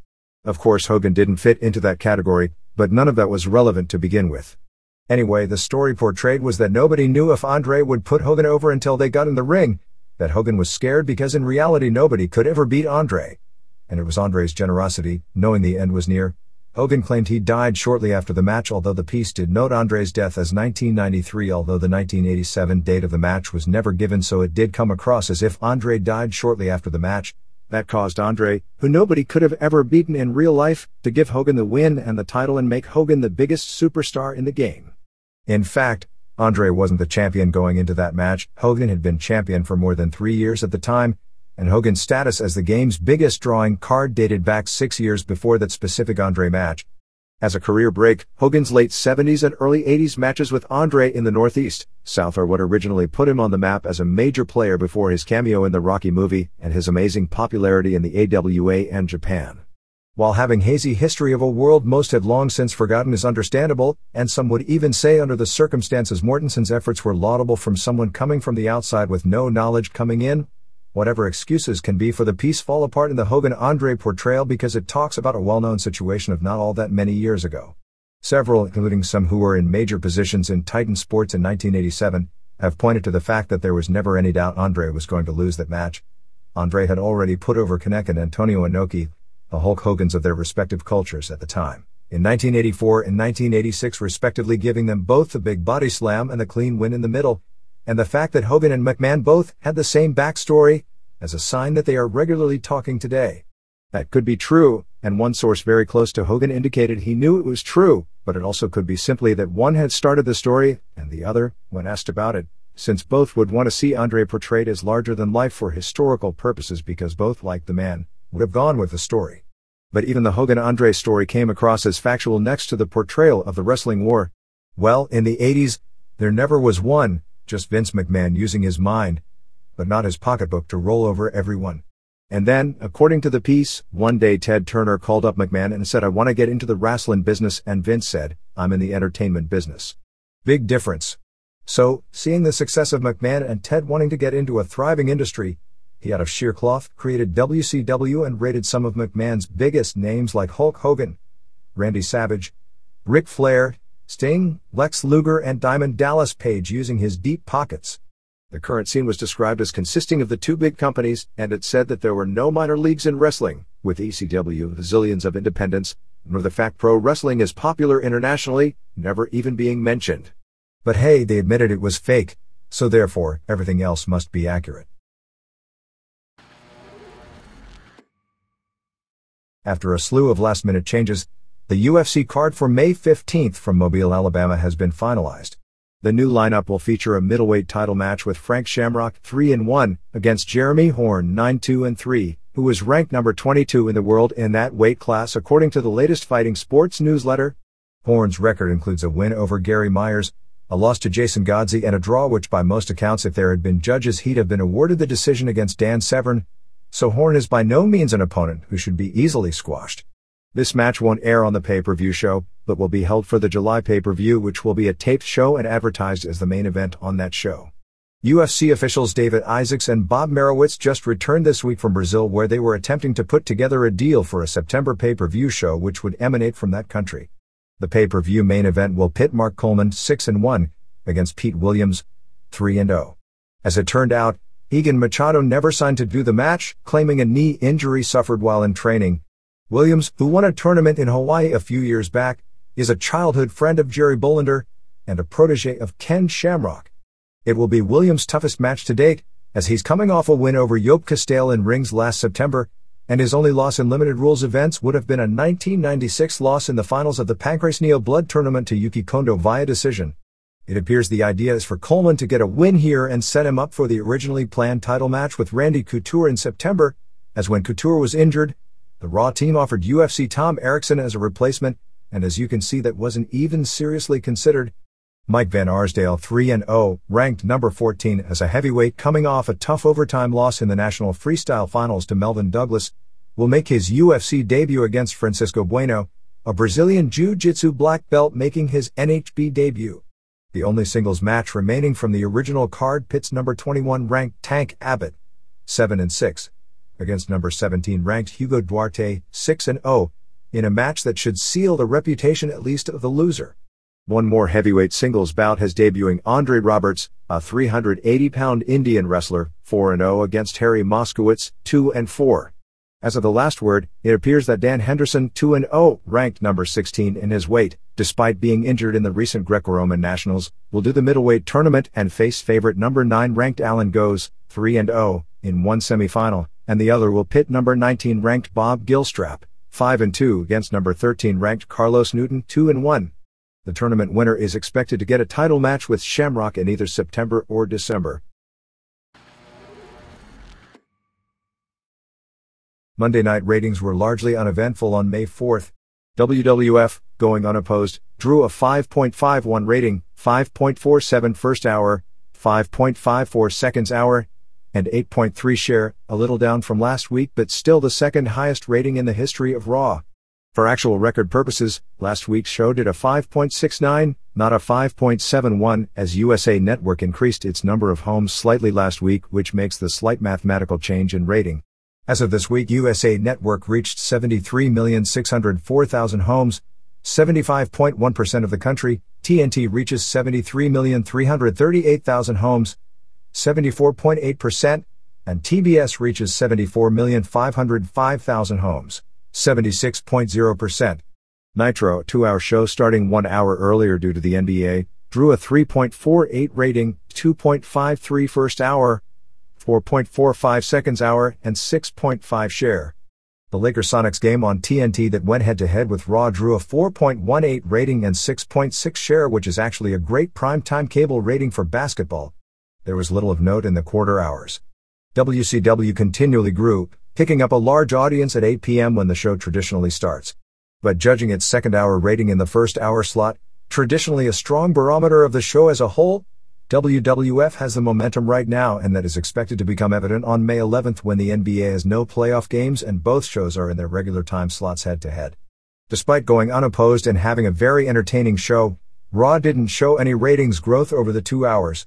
The audience stayed steady throughout, with the only peaks being 5.8 quarters, for the DX interview and the angle where LOD came out and Severn vs. Vega match, and for the quarter with the DX vs. DOA and LOD tag match. The classic brawl with Foley vs. Funk to end the show did a disappointing 5.4, or slightly below the average for the show as a whole. The WCW Tuesday edition of Nitro on April 28 from 6 to 8 p.m. drew a 2.28 rating, 1.69 first hour, 2.87 seconds hour, and 4.9 share. Japanese television rundown. April 5th, All Japan. 1. Masahiro Kakihara and Yoshihiro Takayama beat Masao Inoue and Jun Akiyama in 13-15.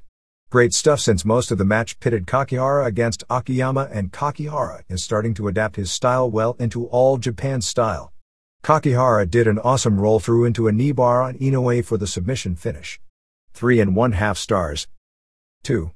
Mitsuharu Misawa drew Toshiaki Kawada over 30 minutes. They edited this down to 16 minutes for television, and no doubt it would have been even better unedited. It was a super match anyway, largely because the psychology is heads and shoulders above anyone in the world today, particularly in the way they mix and match and cross up expected spots. This was before Misawa broke his kneecap, so even though he was banged up, he was able to carry his end. The only slow part of the match was Misawa using his facelock submission, which was put over huge in 1992 when he beat Jumbo Tsuruta and Stan Hansen with it, but meant nothing to today's fans as a potential submission finish. All kinds of explosive moves and near falls basically from start to finish. 4 1/4 stars. April 12th, All Japan. 1. Kenta Kobashi beat Takao Mori with a running lariat in 12:42. They basically just beat the hell out of each other. Kobashi did a great job here carrying Mori. 3 1/2 stars. 2. Stan Hansen pinned Steve Williams in 1858. An extremely physical, grueling match. Williams looked good in taking the action to Hansen, who both from a match story and real-life standpoint was barely hanging on. A tough long match then told a nice story. Williams got some near falls, with a big pop when Hansen kicked out of the Dr. Bomb. Williams nearly lost his balance on the top rope and ended up missing the splash. Hansen basically hit the lariat out of nowhere for the pin, but in the context of how the match was going and crowd reactions, it was a great finish. 3 1/4 stars. April 18th, New Japan. 1. They replayed the Antonio Inoki Don Fry match again. This time they showed the entire post-match scene. First, all the New Japan wrestlers in a line shook hands with Inoki. For some reason, I guess because they've been together the longest, there was a big pop when Inoki shook Osamu Kido's hand. At the end, Inoki slapped the hell out of Osamu Nishimura. The idea was that by slapping him, Inoki was transferring his fighting spirit to Nishimura's body. Inoki left the ring and then returned for the big post-match celebration. They didn't even show Inoki being congratulated by either Jeff Blatnick or Eric Bischoff on television. They started with Willem Ruska, no crowd reaction, Bob Backlund, much bigger pop than you'd think. Andy Hoke, huge pop, Killer Khan, nice pop, Benichiro Tenryu, polite applause. I guess since he's around so often it's no big deal. Hira made a giant pop. The scene with Inoki and Maeda together, considering the past between them, is really historical. Riki Choshu, polite, Tatsumi Fujinami, polite, Seiji Sakaguchi, a real reaction, and finally Muhammad Ali, polite, not nearly the level of reaction as either Maeda or Hug received, who was portrayed as the biggest star of them all. Inoki then made a farewell speech. 2. Fujinami won the IWGP title from Kensuke Sasaki in 21-18. They played Fujinami's entrance music from the late 70s and early 80s to give the show the nostalgia feeling, with Fujinami winning the semi-final and Inoki in the main event. Fujinami for that reason got a real big reaction coming out. He was trying hard but moved slowly. In a sense, watching Fujinami is really sad because nearly everyone at the show remembers his heyday as the Fujinami character really only worked as Inoki's youthful understudy, who is a fantastic worker, and in any other role he's flat, let alone when he's no longer much of a worker. A 44-year-old Fujinami that moves slowly from 28 years of taking Japanese wrestling punishment just doesn't work, except on this night it was okay. Match started slow but built into a decent match with some good near falls and Fujinami relying on his old signature moves, although no tope anymore, with a formerly quick and high, and now slow and low drop kick, and the dragon screw, which he actually popularized nearly 20 years ago but was revived as a big-time move in the first Muto Takada match. Sasaki did 3 lariats in a row for a good near fall, then hit the Northern Lights bomb and got on the Scorpion, but Fujinami made the ropes. After 2 Enzoi Gyrus, he teased his long-since-retired dragon suplex, which got a big pop, and then hit another Enzudri and scored the pin with a German suplex. There was a huge pop for the finish as Fujinami reacted facially like he did in his youth when he scored an upset win. It did tell a nice story to make everyone feel happy for the moment, but it was really just an average match. 2 1/4 stars. April 25th, New Japan. 1. Jushin Liger retained the IWGP Junior title, beating Kendo Kashin in 15:28. As is usual with Kashin matches, it was built around armbar spots. At one point Liger was trapped and did an awesome job of selling and struggling to the ropes. They did the spot again, and this time Liger probably stayed in the hold too long before getting to the ropes because the people were starting to not believe the move. It was a good match, but didn't have much heat. It appears Liger is really limited now in the ring as he relied on ram headbutts and the palm blows as opposed to flying moves. He also used a power bomb dropped into a hot shot, a running Liger bomb and a brain buster off the top for near falls before hitting a running palm blow and finishing Kashin off with a fisherman buster off the top rope. A good match, but a disappointment by Liger standards. 3 stars. 2. Tatsuhiro Takaiwa beat Koji Kanemoto in 17:05. Only the final 2 minutes aired on television. We heard this was the best match on the show, and based on what aired it looked real good. Takaiwa finished Kanemoto with a double bomb, the second being into the turnbuckles, followed by a Death Valley driver off the middle ropes for the pin. 3. Shinjiro Otani beat Yuji Yasuhiro in 12:10. This was also edited showing only clips. What aired looked pretty good but didn't have much heat. Yasuhiro did an ultra-high plancha. Otani ended up winning with a springboard spin kick and a dragon suplex for the finish. 4. Keiji Muto and Masahiro Chono beat Shinya Hashimoto and Nishimura in 1823. The NWO came out to a light show and a great reaction. Chono has superstar charisma and aura like a Flair, Hogan, Austin level. All four looked really good, particularly considering Muto was working the match on two knees that were needing surgery. The story was Nishimura, who was pounded on early before hot tagging out. Hashimoto got some great near falls on Muto before Muto came back with a dragon screw in figure 4 while Chono had Nishimura in the STF. Muto finally made the ropes. Hashimoto hot tagged out to Nishimura, who hit a German suplex and a Northern Lights suplex for near falls, and the people actually believed Nishimura was going to pin Muto. Nishimura followed with a picture-perfect missile dropkick and another German suplex for a near fall. Muto then hit a Frankensteiner out of nowhere, but in going under, didn't quite hit the follow-through and hit his own head on the mat and was shaken up and tagged out to Chono. The match was really great up to this point, but Muto being hurt kind of threw Chono and Nishimura for a loop, and they blew some spots before getting it back together, with Chono kicking the hell out of Nishimura and winning with a Mexican stretch with the ref stopping the match.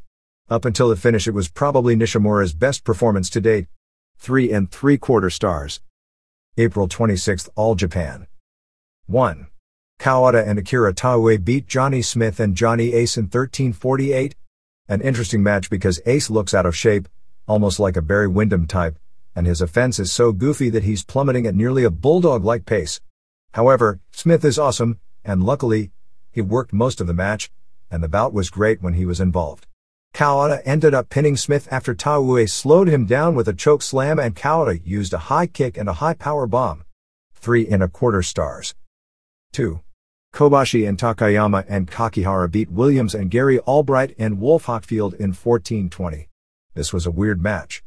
There were some incredible spots, in particular Albright giving Takayama a belly-to-belly where Takayama landed right on his head straight down, which didn't look planned and appeared to scramble what few brain cells Takayama has left. Kobashi also gave Hockfield a half Nelson German suplex, dropping him on his head, although that spot was planned. It was a real good match, particularly Kakihara again carrying his side, probably well in the 3 1/2 stars range until the finish. The match totally fell apart with Williams against Takayama, and it wasn't due to Williams. Takayama is so bad he makes Ahmed Johnson look like a good worker. Takayama basically missed every spot until shocking everyone in the building by pinning Williams after 2 leg drops, which, as bad as Takayama is, were a lot better than the Hulk Hogan version of the move. 2 1/2 stars. Puerto Rico. Carlos Colon ended up beating Solitario in their career versus mask match, and he was revealed as El Bronco, who had lost a loser leaves town match. It has been announced that Bronco is suspended for life from wrestling in Puerto Rico and Mexico. El Nene has now returned as Colon's opponent, while apparently Pierre Roth Jr., Villano III, El Texano and Jerry Estrada were all advertised as being back in the country last week after being booted out of the country for working without the correct papers a few months back, but I don't believe they came since Pierre Roth Jr. and Villano III both wrestled this past weekend in Tijuana. Pierre Roth was being pushed as Ray Gonzalez's main event foe in the Universal title matches, while Estrada was to return as WWC Junior Heavyweight Champion.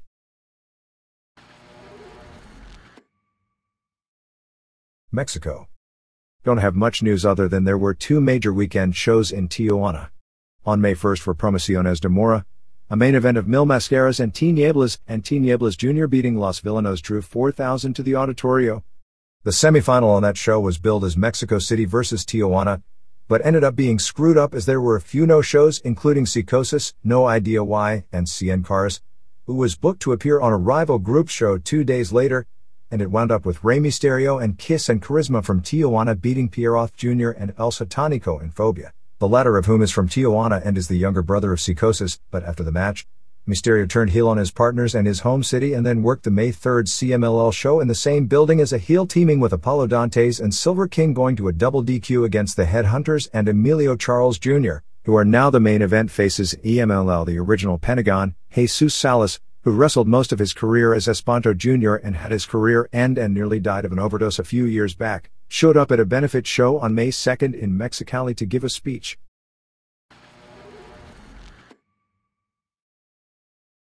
All Japan.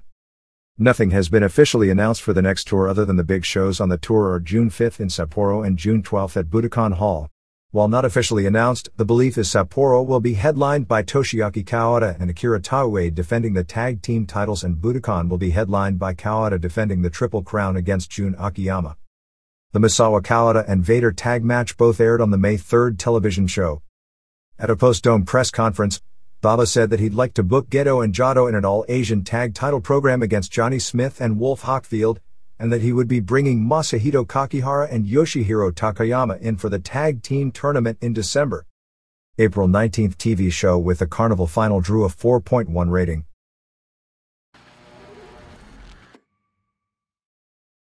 New Japan. The only show of the week was the Norio Onaga retirement show on April 30th at Korakuen Hall. Onaga got to appear in the main event against his biggest career rival, Jushin Liger. Liger won the match in 12:39 since even sentiment doesn't overwhelm logic of having a retired wrestler score a win over the world junior heavyweight champion. So after the match was over, Onaga asked for one more match and they did a 6-man tag main event where Onaga and Liger and El Samurai beat Shinjiro Otani and Koji Kanemoto and Tatsuhito Takaiwa, where in his last match, Onaga got to pin Takaiwa. As it turned out, the deal to bring in Ultimo Dragon for the best of the Super Junior tournament fell through, so the final member will be Hayato Nanjo. The tournament starts May 16th and the championship match will be June 5th at Budokan Hall. The A block consists of Liger, Samurai, Otani, Takaiwa, Masakazu Fukuda and Dr. Wagner Jr. The B block consists of Kanemoto, Kendo Kashin, Ninjo, Yujiyasu Ryoka, Shiryu, and Felino. The 2 wrestlers from each group with the best one-loss record meet on June 3rd in Osaka to determine who goes into the championship match on June 5th. April 18th TV show did a 2.9 rating.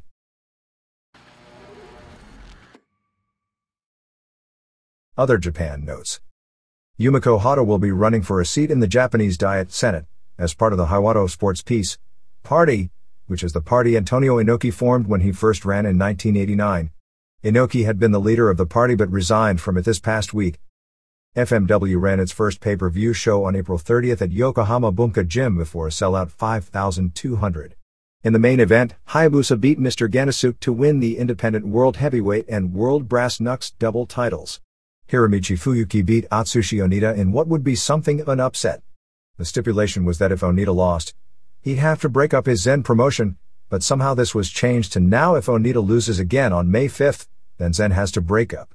Onita's gimmick as a heel is that he's called Mr. Liar, which I guess means he doesn't have to live up to his stipulations. The involvement of former World Junior Bantamweight boxing champion in the early 1980s, Jiro Watanabe, doing the Mike Tyson gimmick, came in the Jinsei Shinzaki vs. Yukihiro Kanemura match. Kanemura's manager Go Ito was interfering regularly.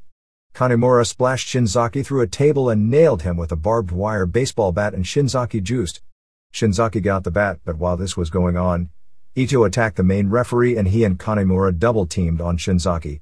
Watanabe, who was outside the ring and liked the Tyson angle, teased he was going to help them, instead turned on them and knocked out Kanemura with a punch and counted to 3 after Shinzaki power-bombed Kanemura.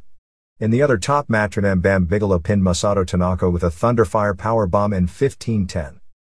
Mitsuhiro Matsunaga is changing his gimmick from a garbage style to a UFC style, as he said he doesn't want to do any more death matches and instead wants to go against shoot-style fighters. This basically is to open the door to Big Japan using Battle Arts wrestlers Yuki Ishikawa and Katsumi Yujiro as main eventers. Matsunaga did a famous work UFC-style match, losing to Dan Severn in 1995 on the Kimo Bigelow card. There is a new heel tag team in Michinoku Pro called Sasuke the Great and Masked Tiger. Not sure who are the guys playing that role. Gia ran a big show on April 29th in Kawasaki before a reported 3,100 with Asia Kong and Mayumi Ozaki beating Chigusa Nagio and Mako Satomura, plus Eagle Sawai and Michiko Nagashima of LLPW beating Tashio Yamada and Kaoru. On April 27th at Korakuen Hall, Shinobu Kondori made the first defense of her double WWA and LLPW titles, beating Shark Tsuchiya of FMW in an Anything Goes rule match. Tsuchiya used chairs and a machete to juice Kandori, but Kandori made her comeback, gaining the submission with the Fujiwara armbar in 13:45. Hisatsun Shinma's rebirth of the full promotion will be from June 11th to June 18th using Dos Caras, Los Villanos 3, 4, and 5, Venom Black, Kid Guzman, Bosco de la Merced, Super Crazy, any brazo you can imagine, Brazo de Oro, Brazo de Plata, El Brazo, Super Brazo, Brazo Cibernetico, and Brazo de Platino, El Gigante Quien, El Hijo de Quien, and 2 young Japanese wrestlers.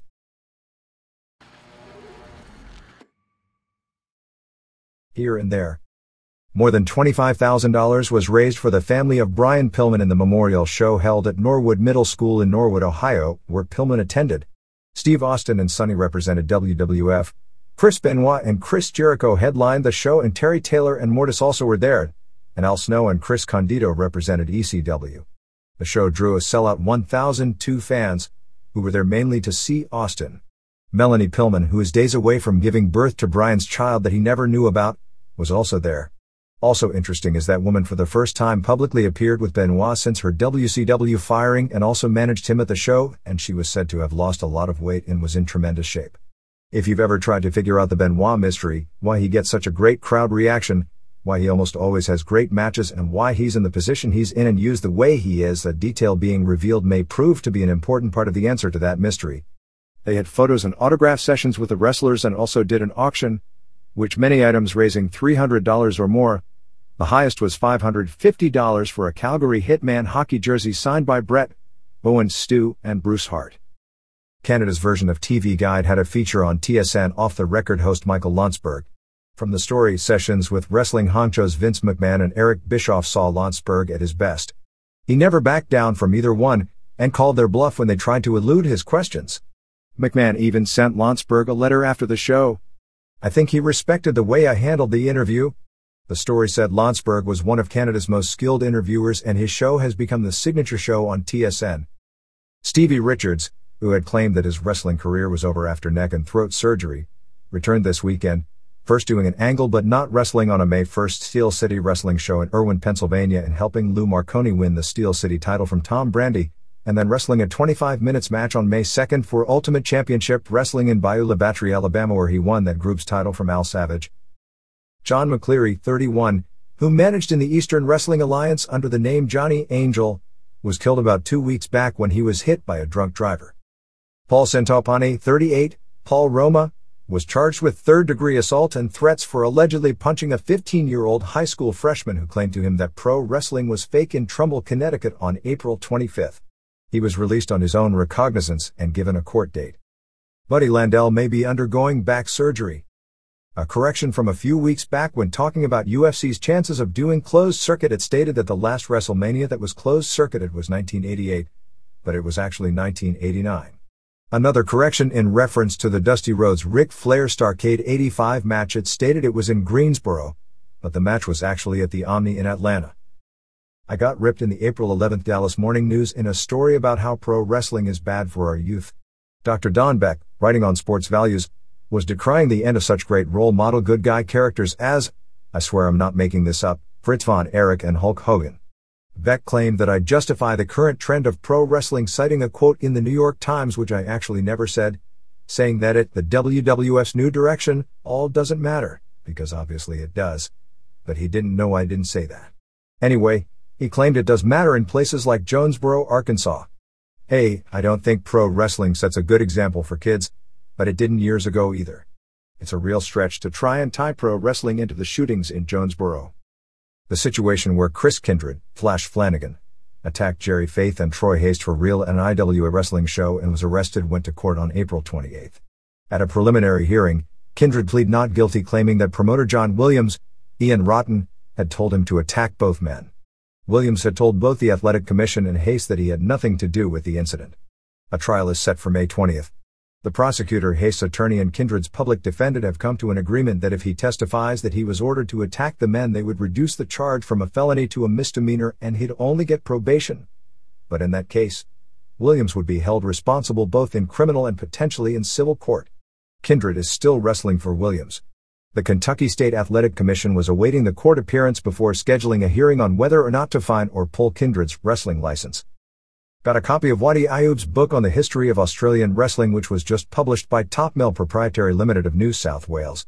The book just presents history, who wrestled in Australia year by year, with some newspaper ads from famous matches, with nothing of substance revealed as far as inner workings of wrestling.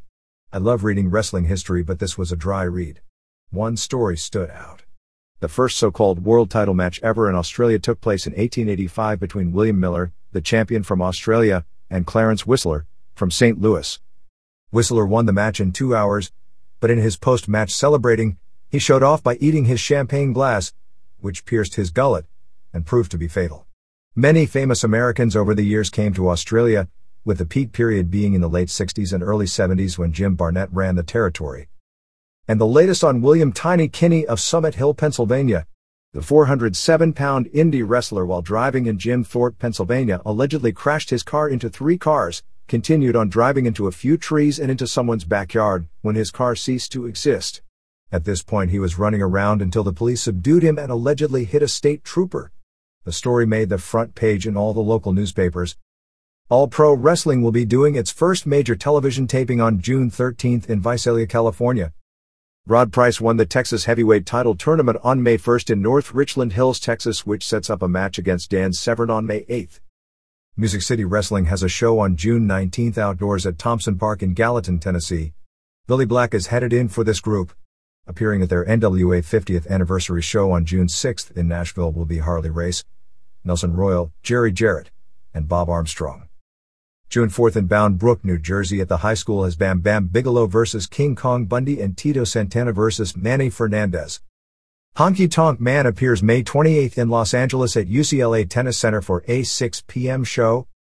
NABF and USBA middleweight boxing champion Tony Martin did a worked boxer versus wrestler match ending in a no contest on May 2nd with Flex Wheeler, not the famous bodybuilder of the same name, in Philadelphia for Grand Wrestling Alliance. Northeast Wrestling on June 5th in Yorktown Heights, New York at Lakeland High School is Sid, King Kong Bundy, and Jake Roberts. If you call 914-451-7260 and mention The Observer, you can get $1 off any ticket. And speaking of Sid, he no-showed a card on May 1st for Barry Geiger in New York.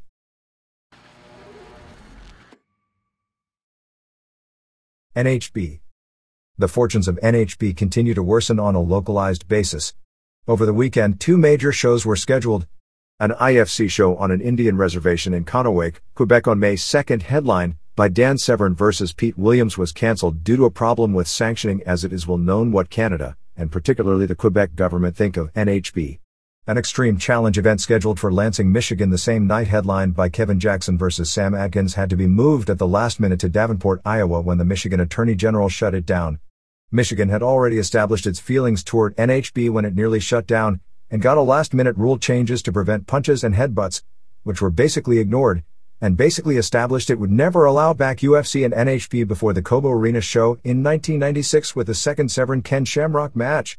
Jackson, 4-2, gave up probably 60 pounds to Adkins, 2-3, who had losses to Don Fry and Tank Abbott in previous UFC bouts, but whipped him in 4:21 with a choke.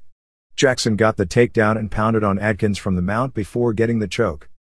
Dan Severn's match on April 25th in Guam was a 3:38 victory over John Calvo, a 255-pound wrestler, when the referee stopped the match with Severn throwing big punches and knees from the mount to increase Severn's NHB record to 23-2. Severn's next planned NHB stuff will be some kind of an underground cage tournament in Mexico. Severn, who turns 40 in a few weeks, is either nuts or amazing, probably a little of both, taking fights on such a regular basis and also keeping up a pro wrestling schedule, leaving little time for consistent training, rest, and scouting future opponents. Boss Rutten spent 2 days in jail in Sweden last week. Seems he was in a nightclub and the bouncers wanted him to leave, and I guess either they recognized him, or perhaps they didn't, but a fight ensued, ending with both bouncers in the hospital. Former woman pro wrestler and powerlifter Christina Dudkowski, who wrestled briefly in Japan many years ago as Yukon Erica for All Japan Women, was scheduled to get into NHB as an opponent for Becky Levi, but she has since canceled out.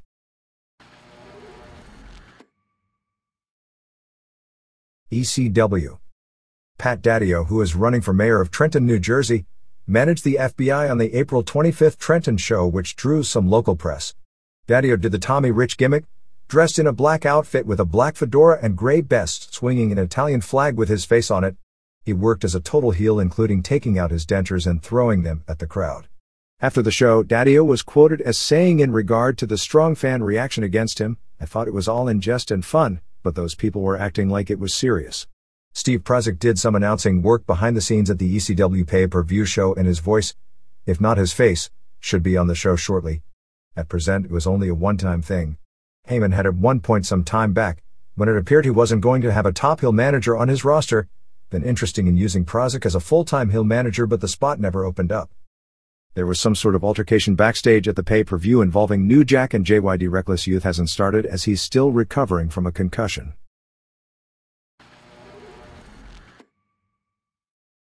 WCW. The TV title changed hands 5 times this past week. On April 30th in Augusta, Georgia, Chris Benoit won the title from Booker T. On May 1st in Greenville, South Carolina, T won the title back. On May 2nd in North Charleston, South Carolina, Benoit won the title. On May 3rd in Savannah, Georgia, T won it back. And on Nitro May 4th in Indianapolis, David Finlay beat T for the belt. On television, none of the house show title changes were acknowledged. Basically what happened is that the fans were very unhappy in Augusta because not only was Ric Flair versus Curt Hennig the advertised main event and both of them weren't there, but also Raven versus Diamond Dallas Page was scheduled and neither of them were there either. They were doing some sort of negotiations or a photo shoot to build up an MTV appearance, which I don't know if it's finalized or not, where they'll have a ring and wrestle each other on MTV in Times Square as part of a Battle of the Hits type deal. Anyway, largely due to Flair not being there, more than 200 fans asked for refunds, which is a huge number. To pacify those who stayed and probably weren't thrilled, they gave them a title change, which got a huge pop, so they decided to do one every night, and it got a huge pop every night. The problem is, all those fans popped because they saw something important happen in their hometown, but on Monday, when it is never even acknowledged on television, it was like what they saw was ignored and was a fraud, particularly in the cities where they saw Benoit win the belt and then turned on TV a few days later and saw Booker with the title. Don't know where the TV title deal is going, but suspect that Finlay will lose it to either Benoit or T very soon. At last check, there were still about 1,000 tickets remaining for the pay-per-view on May 17th in Worcester, Massachusetts. Besides Randy Savage vs. Bret Hart and Sting and Giant vs. Kevin Nash and Scott Hall, other matches supposedly on the show will be T vs. Benoit for the TV title, Raven vs. Diamond Dallas Page, Chris Jericho vs. Dean Malenko for the Cruiserweight title, perhaps Ultimo Dragon vs. Eddie Guerrero, perhaps Bill Goldberg vs. Perry Saturn for the US title, and perhaps a Cruiserweight Battle Royal. Whatever fear there was about business starting to fall was alleviated this weekend when tickets for the June 8th Nitro in Auburn Hills, Michigan, and the June 15th Nitro at the Nassau Coliseum were put on sale. Nassau sold out in about 20 minutes, which would be the fastest sellout of a major arena in the history of pro wrestling in New York, which dates back almost 100 years, with 13,027 tickets sold for $383,925. The all-time gate record for the Nassau Coliseum was the WrestleMania 2 show on August 5, 1986, headlined by Roddy Piper vs. Mr. T, which did about $380,000. Detroit, using Bill Goldberg, who apparently drew an incredible reaction, did more than 10,000 tickets the first day for $206,000. There is basically nothing new to report on Ric Flair. Everything is at an impasse right now. While everyone close to the situation is totally mum as far as attribution, we have received word the sides aren't as close as once thought, or as we indicated last week, and the expectation is that the situation isn't going to change that rapidly. At this point, and while many won't agree with this, there is no doubt in my mind the lawsuit is legitimate, and whatever it may turn into someday if both sides get on the same page, that today as this is being written, none of what is going on is an angle. Besides, if lawyers submit a lawsuit intended to deceive the general public, they can be disbarred. And while one could say WCW or Bischoff might go to tremendous lengths to get people to believe an angle is real, although with the exception of the Brian Pillman deal, and really they only had people fooled for a few days, although they did go so far as to pretend to fire him even internally within the company and send him a termination notice, which then legally they tried to take back when it was evident Pillman had outsmarted them. There is no precedent of something like this. Nobody in the history of wrestling has ever filed a lawsuit to get an angle over. Even if you think Bischoff would be the first, there is no way the Turner Time Warner organization would allow a wrestling executive to take a chance that some of its corporate lawyers would get disbarred simply to try and get a wrestling angle over. That's where any arguments left for it being a work totally fall apart. It's basically a situation right now where both sides feel very strongly that they are right, and Bischoff has on his side the knowledge that if he's stubborn, his side had an endless supply of money to fight the fight and Flair's side doesn't. The WWF has also definitely had feelers sent their way about using Flair should he be able to get out of his contract. Marcus Bagwell has taken another turn for the worst. He returned home after surgery this past week, but was back in intensive care over the weekend in Atlanta because his blood pressure shot up and he was having difficulty breathing and nearly went into cardiac arrest from complications, where they were having trouble stopping internal bleeding. Before the latest problems, the doctor's prognosis was that it would be 6 months before he could begin rehabbing his neck, and that it should take close to 6 months of rehab before he returns to the ring. Nitro on May 4th in Indianapolis was pretty much a throwaway show before a sellout 14,033, 12,165 paying $310,445.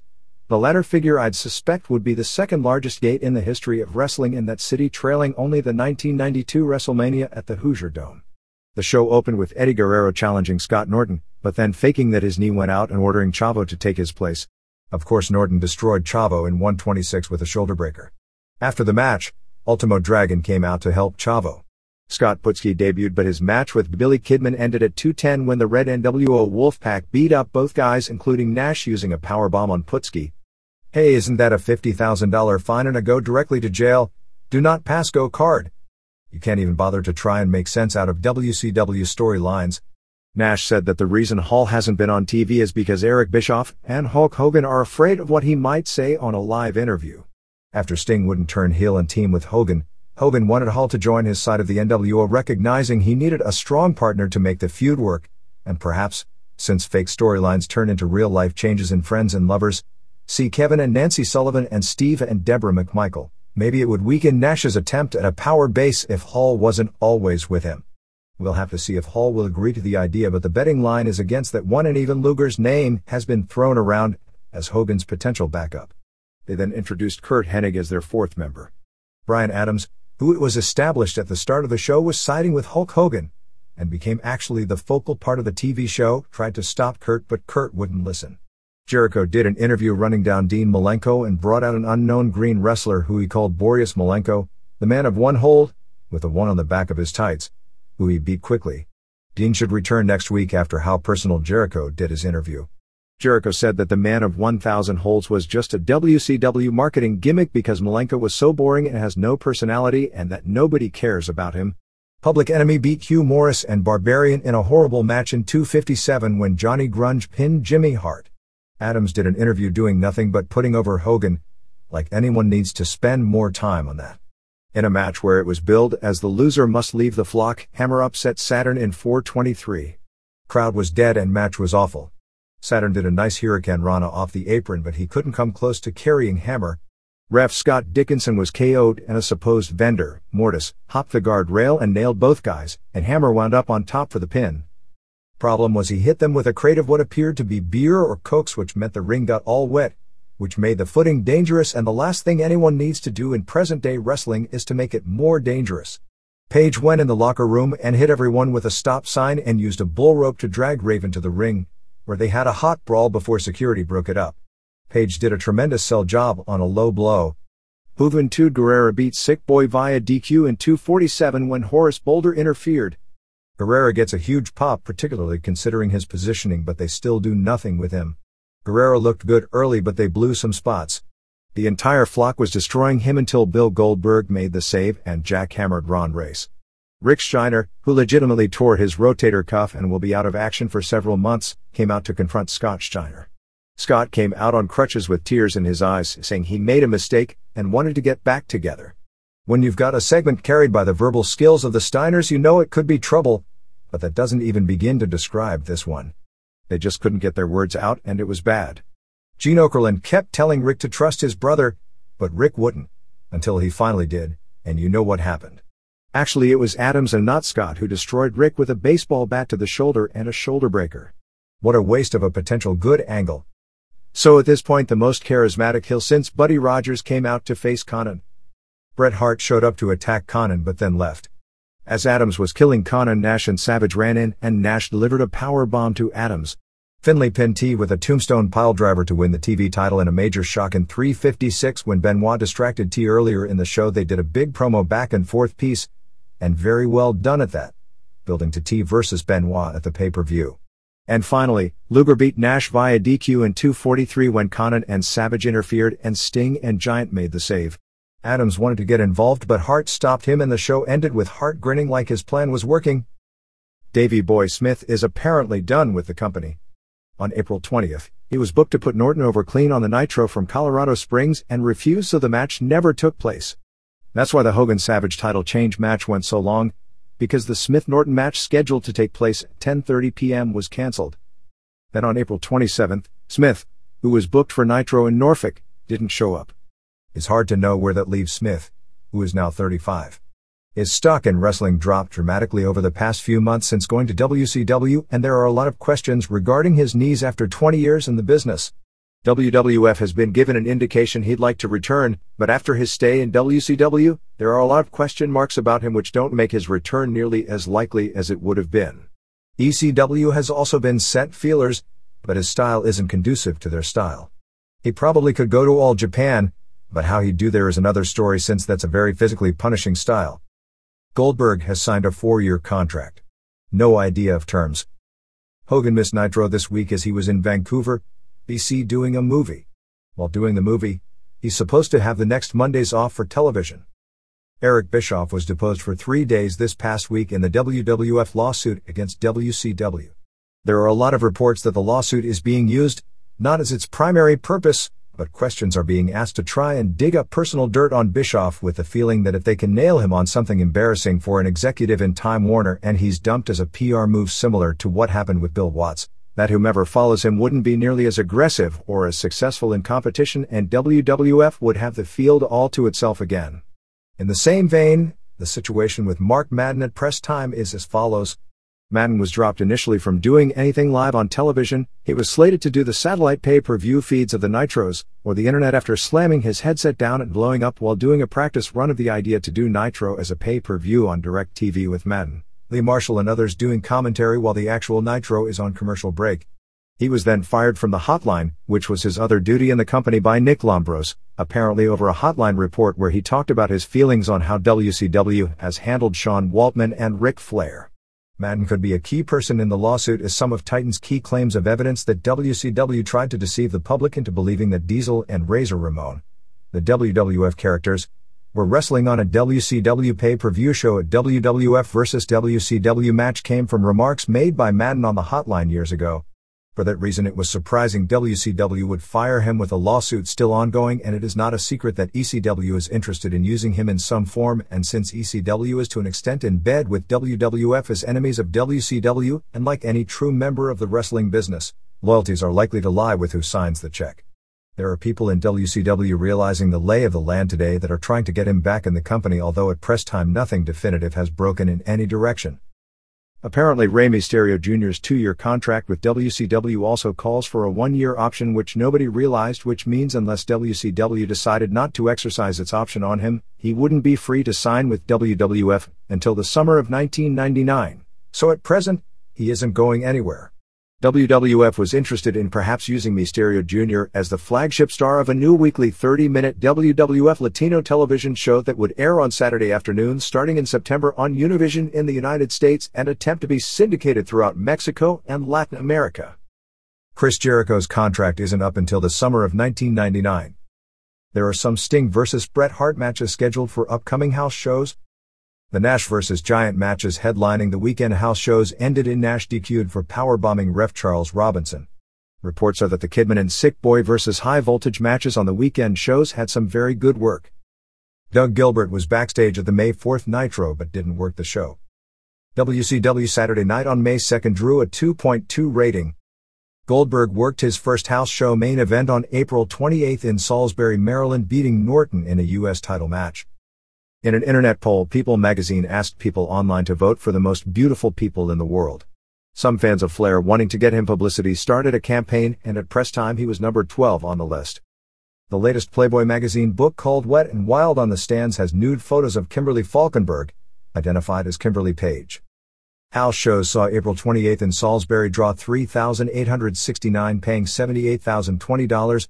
Guerrero was apparently the star of the show, doing a 3.5 stars lucha tag match and coming back beating Jericho via count out in a cruiser title match. April 30 in Augusta, Georgia drew 3,864 paying $78,095. May 1 in Greenville, South Carolina drew 3,304 paying $71,425. May 2 in North Charleston, South Carolina drew 5,686 paying $107,678, and May 3 in Savannah, Georgia drew a sellout 6,814 paying $112,740. Merchandise for the week was $299,777 or $8.40 per head.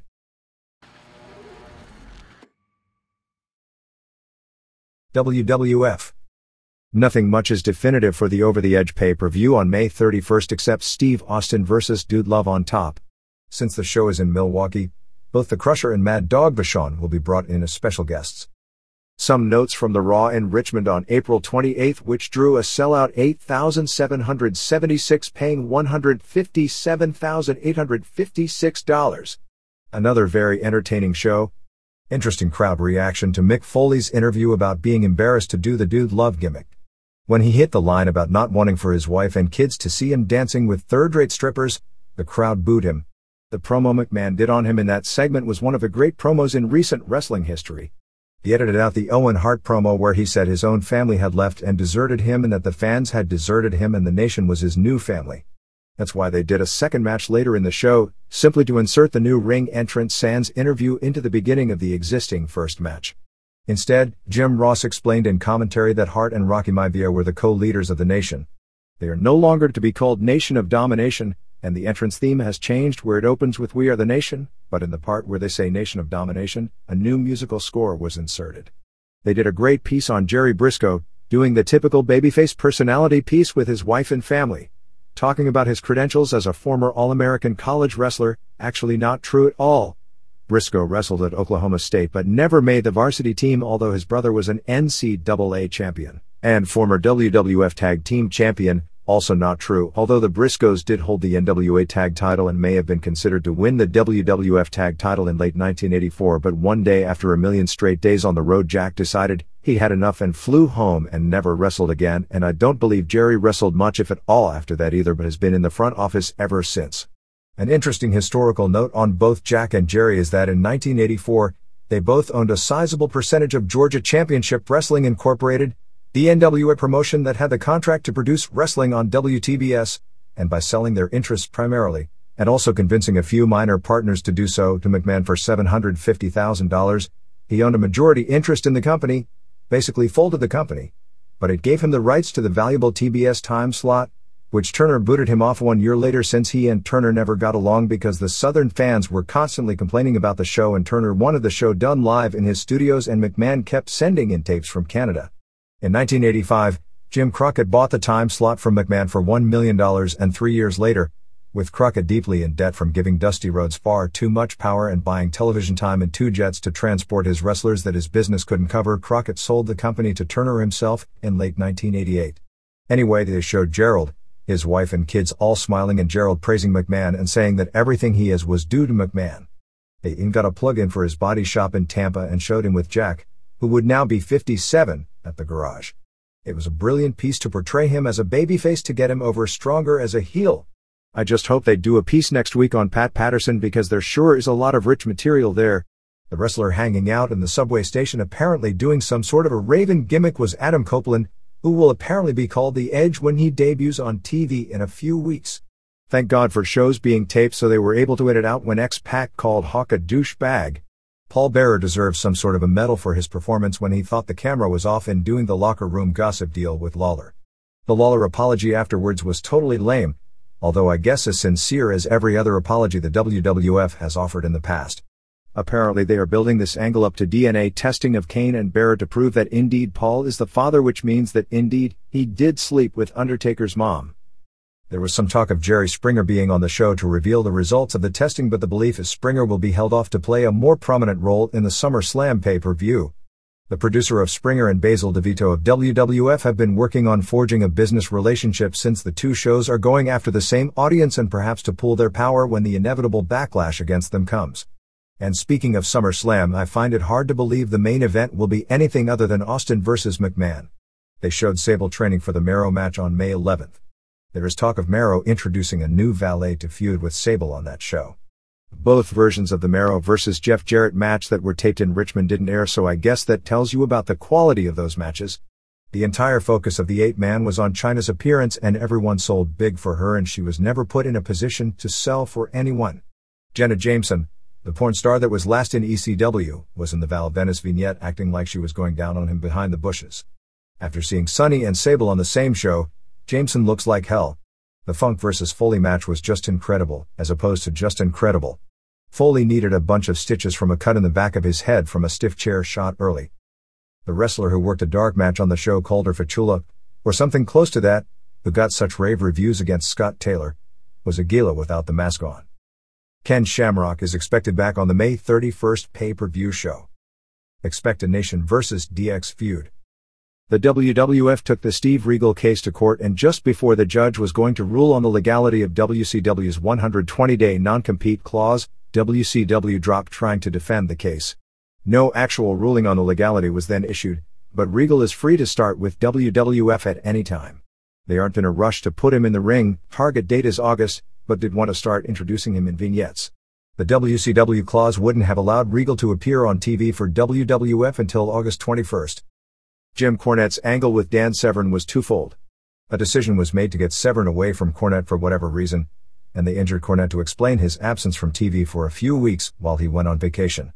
Neither Cornette nor Severn knew of the angle until the night it was done, and the explanation given was that Vince Russo had given McMahon a list of all the faces and all the heels on the roster, and by saying that it shows that every statement made in the press about WWF getting rid of the face/heel concept because it's outdated and passé is a crock by their own internal admissions. And as you could imagine, the list is heavily weighed on the heel side, and they needed to get some heels onto the face side. Cornette returns on May 11th and will still head the NWA group and manage the Midnight Express. When Severn appeared on Raw on May 4th, his NWA title was never mentioned, and he was told not to wear the belt when he went to the ring, which puts him in a bad position since he still does NWA shows as its champion, and it not being acknowledged on TV kills its credibility.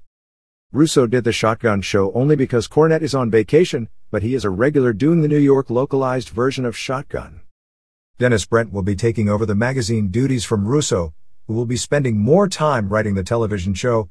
If he's in any way responsible for the Raw product of late, then he's doing one hell of a job. Lynn Brand, the wife of Dennis, who worked as a PR assistant for WCW until last week, will also be joining the WWF in a similar role. Victor Quiñones and Bruce Pritchard will be in charge of the WWF Latino project. Shawn Michaels' back injuries have apparently worsened. According to his lawyer, Michaels is in great pain while sitting, standing, and is having trouble sleeping.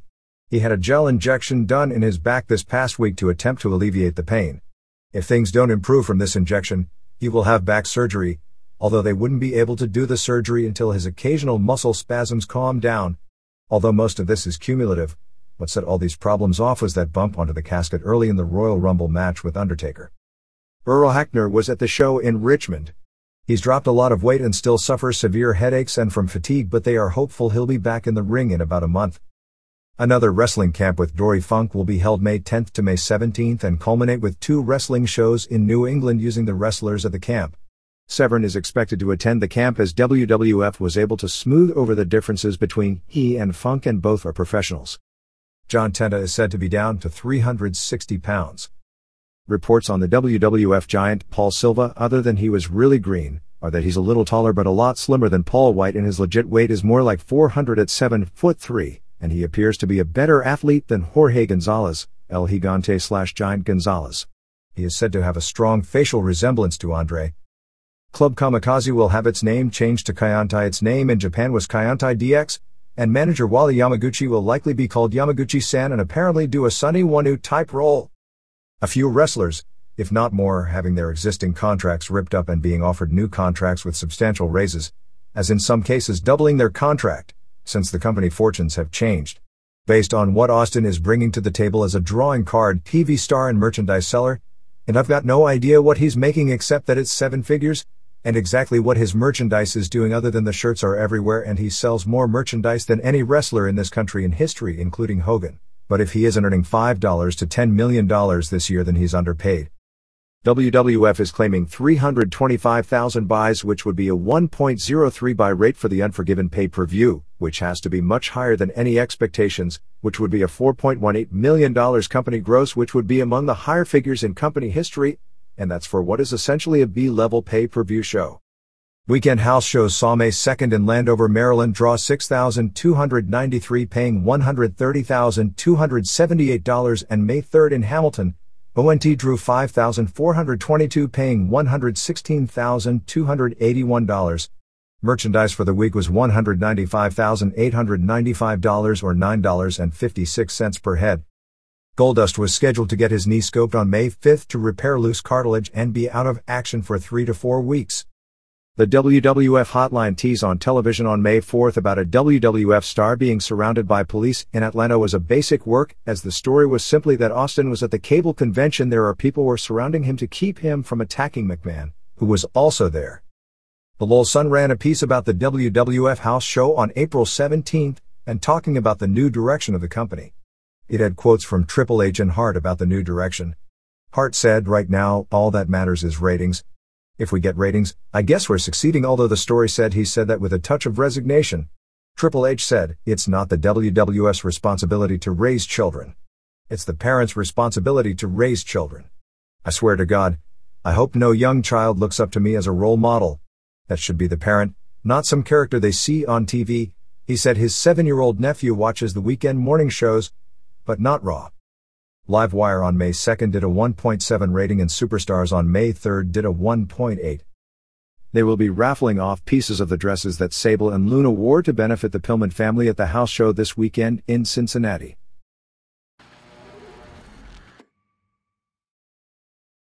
Well folks, that's all the time we have for today on the Pro Wrestle Machine's YouTube channel. I hope you enjoyed our trip down memory lane and our in-depth analysis of Showdown at the Ecw Wrestlepalooza. Before we go, I'd like to leave you with a thought from the late great Art Bell. Whatever it is you're interested in, go at it full speed ahead. Embrace it with both arms, hug it, love it, and above all become passionate about it. Lukewarm is no good. So, whether you're a fan of Japanese wrestling, ECW, or just professional wrestling in general, I encourage you to embrace your passion, keep on following your dreams. Until next time, this is the Pro Wrestle Machine signing off. Keep on watching, keep on learning, and keep on loving the world of wrestling. Good night, and have a great one.